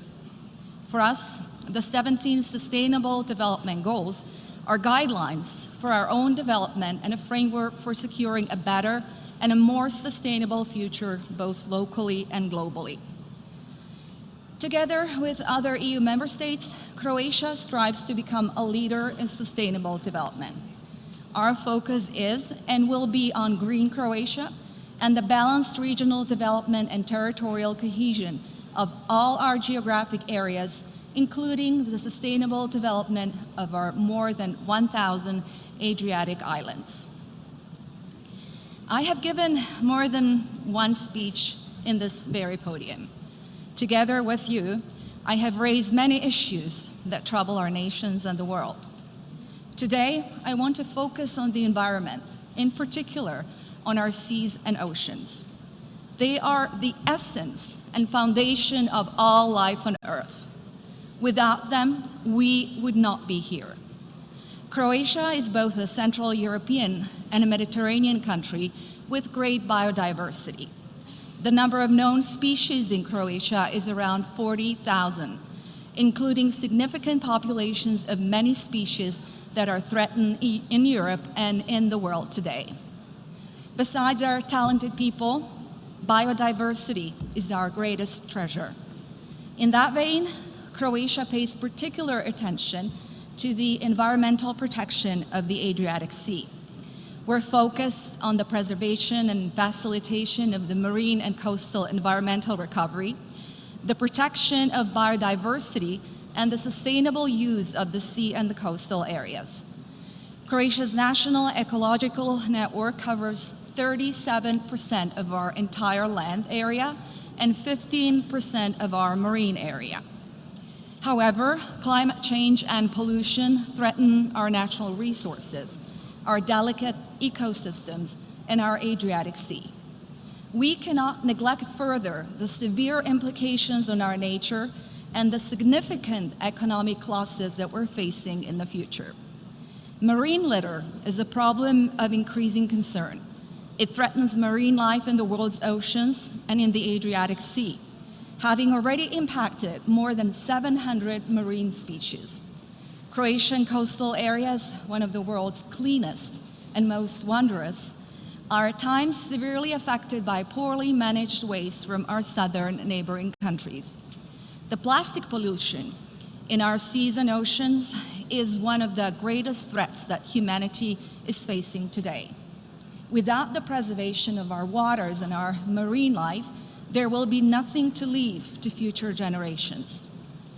Each year, around 8 million tons of plastic end up in our oceans and our seas. Plastics are found throughout the marine environment, from the surface of the water down to the seafloor. We know that pollution has an annual financial negative impact measured in billions of dollars. These are only immediate costs of the plastic's impact on marine life, tourism, fisheries, and businesses. However, plastic pollution carries toxic pollutants into our own food chain. A recent study has revealed that in general, and on average, people could be ingesting approximately 5 grams of plastic every week, which is the equivalent weight of a credit card. What we throw into the sea today, we reap in our food tomorrow. The renowned Institute of Oceanography and Fisheries in Split has been monitoring the Adriatic Sea since 1930, and its scientific activity encompasses very complex research in the fields of biological, chemical, and physical oceanography, sedimentology, fisheries biology, and aquaculture. Over 100 scientists and experts are diligently working on the preservation of the sea as one of our greatest assets. One of their main projects involves the cooperation with fishermen. Plastics and litter from the seafloor found in their fishing nets is collected and disposed of. A number of fishing ships are involved in the project and have so far collected over 50 tons of waste. In the Croatian part of the Adriatic Sea, 97% of the waters on the beaches are of exceptional quality. This we do not take for granted, nor can we allow ourselves to do so. That is why more and more local communities organize beach cleaning actions. The local communities and volunteers encourage tourists to take part in those activities as well. From this spot, I encourage all, please do stop throwing waste into our oceans and rivers. Our own future is at stake. Last year, I spoke about the ocean cleanup, the first feasible method to rid the world's oceans of plastic and remove 50% of the Great Pacific Garbage Patch in just 5 years. The media has named it Pac-Man, referring to a popular video game. I spoke about the inventor of this method, the brilliant young Croatian scientist living in the Netherlands, Bojan Schlatt. But what we need is deeds, more deeds like that, and not just words. The clock is ticking. So today, instead of a lengthy speech, I want to use the remaining time to give real people a voice and emphasize, again, real actions which inspires further action. This is why I will tell you about Zlatin, one of the 1,246 Croatian islands. It is a small island inhabited by about 300 people. People with hearts and minds dedicated to the preservation of their environment and their home. Last year, young environmental enthusiasts gathered the entire local community to start an action called Take a Break from Plastic. The goal was to make Zlatin the first Adriatic island free of single-use plastic and plastic waste within a year. Their action was local, but their efforts are indeed global. Since I could not project any videos in this room, I kindly ask you to watch their short video and message on the web links provided in the written version of my speech. The video is, by the way, a subtitle in English, so you will be able to understand it. The people of Zlatin and supporters that you will see in the video had the vision and courage to transform their island community. Within just 1 year, the island has transformed. By signing a symbolic declaration, all residents, caterers, and merchants have disposed of disposable plastic from everyday use. Today, children of Zlatin educate hundreds of visiting tourists that plastics is not welcome on their island. And these children, they are our future, and they really deserve recognition for what they have been doing. In this chamber here, we're running out of excuses for not following the example of the people of Zlatin and not going and doing the same globally. Let us make all of our communities just as responsible as the people of Zlatin. Let us not hesitate and be discouraged by past or present failures, but rather provide strong leadership for our common success in the future.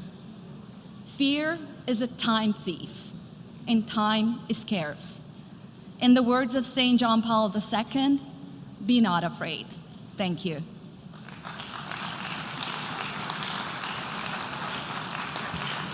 On behalf of the General Assembly, I wish to thank Her Excellency, the President of the Republic of Croatia, for the statement just made. May I request representatives to remain seated while we greet the head of state.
Careful.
President Donald Trump, distinguished heads of state and government, excellencies, ladies and gentlemen.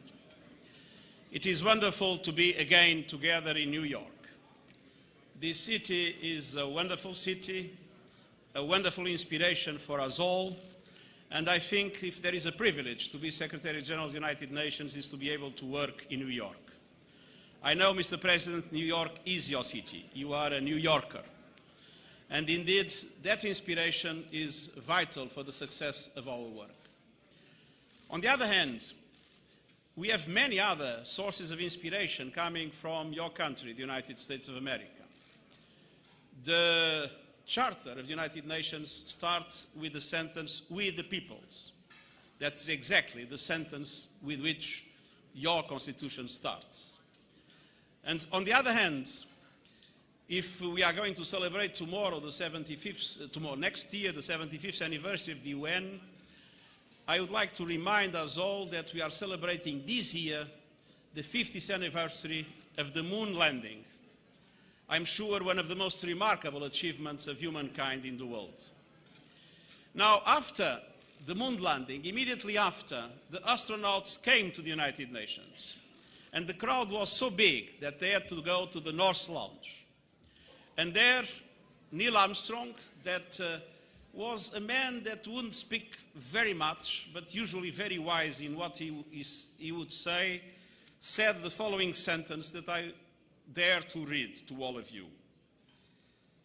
And I'm quoting, "I can tell that you share with us the hope that we, citizens of the Earth, who can solve the problems of living Earth, can also solve the problems of living on it. I think that these words are also a fantastic inspiration for what we have to do. Create together an Earth on which we all can live in peace and in prosperity. And I would like to raise my glass to the hospitality, warm hospitality of our host city and host country, New York and the United States, and to the well-being and prosperity of we, the peoples of the world. Cheers.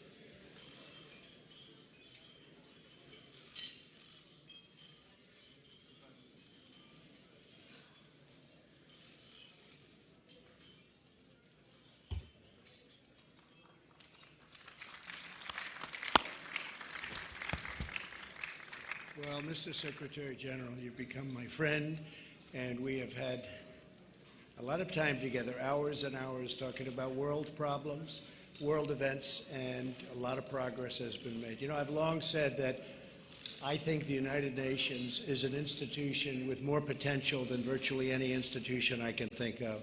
It's called the potential of war, which is bad, and peace, which is great. And I think we've been doing a great job on the peace aspect of it. But we've had many great meetings with Angela, and thank you very much. The Polish people are very happy. I've heard that today. They were very happy with your performance yesterday. Great job. But I just want to thank everybody for being here. It's an honor to have you in the United States, an honor to have you in New York City. And the United Nations is very, very special. And most importantly, I want to congratulate you on the incredible job you're doing. Thank you very much, Mr. Secretary General. Thank you. Thank you, everybody. Thank you.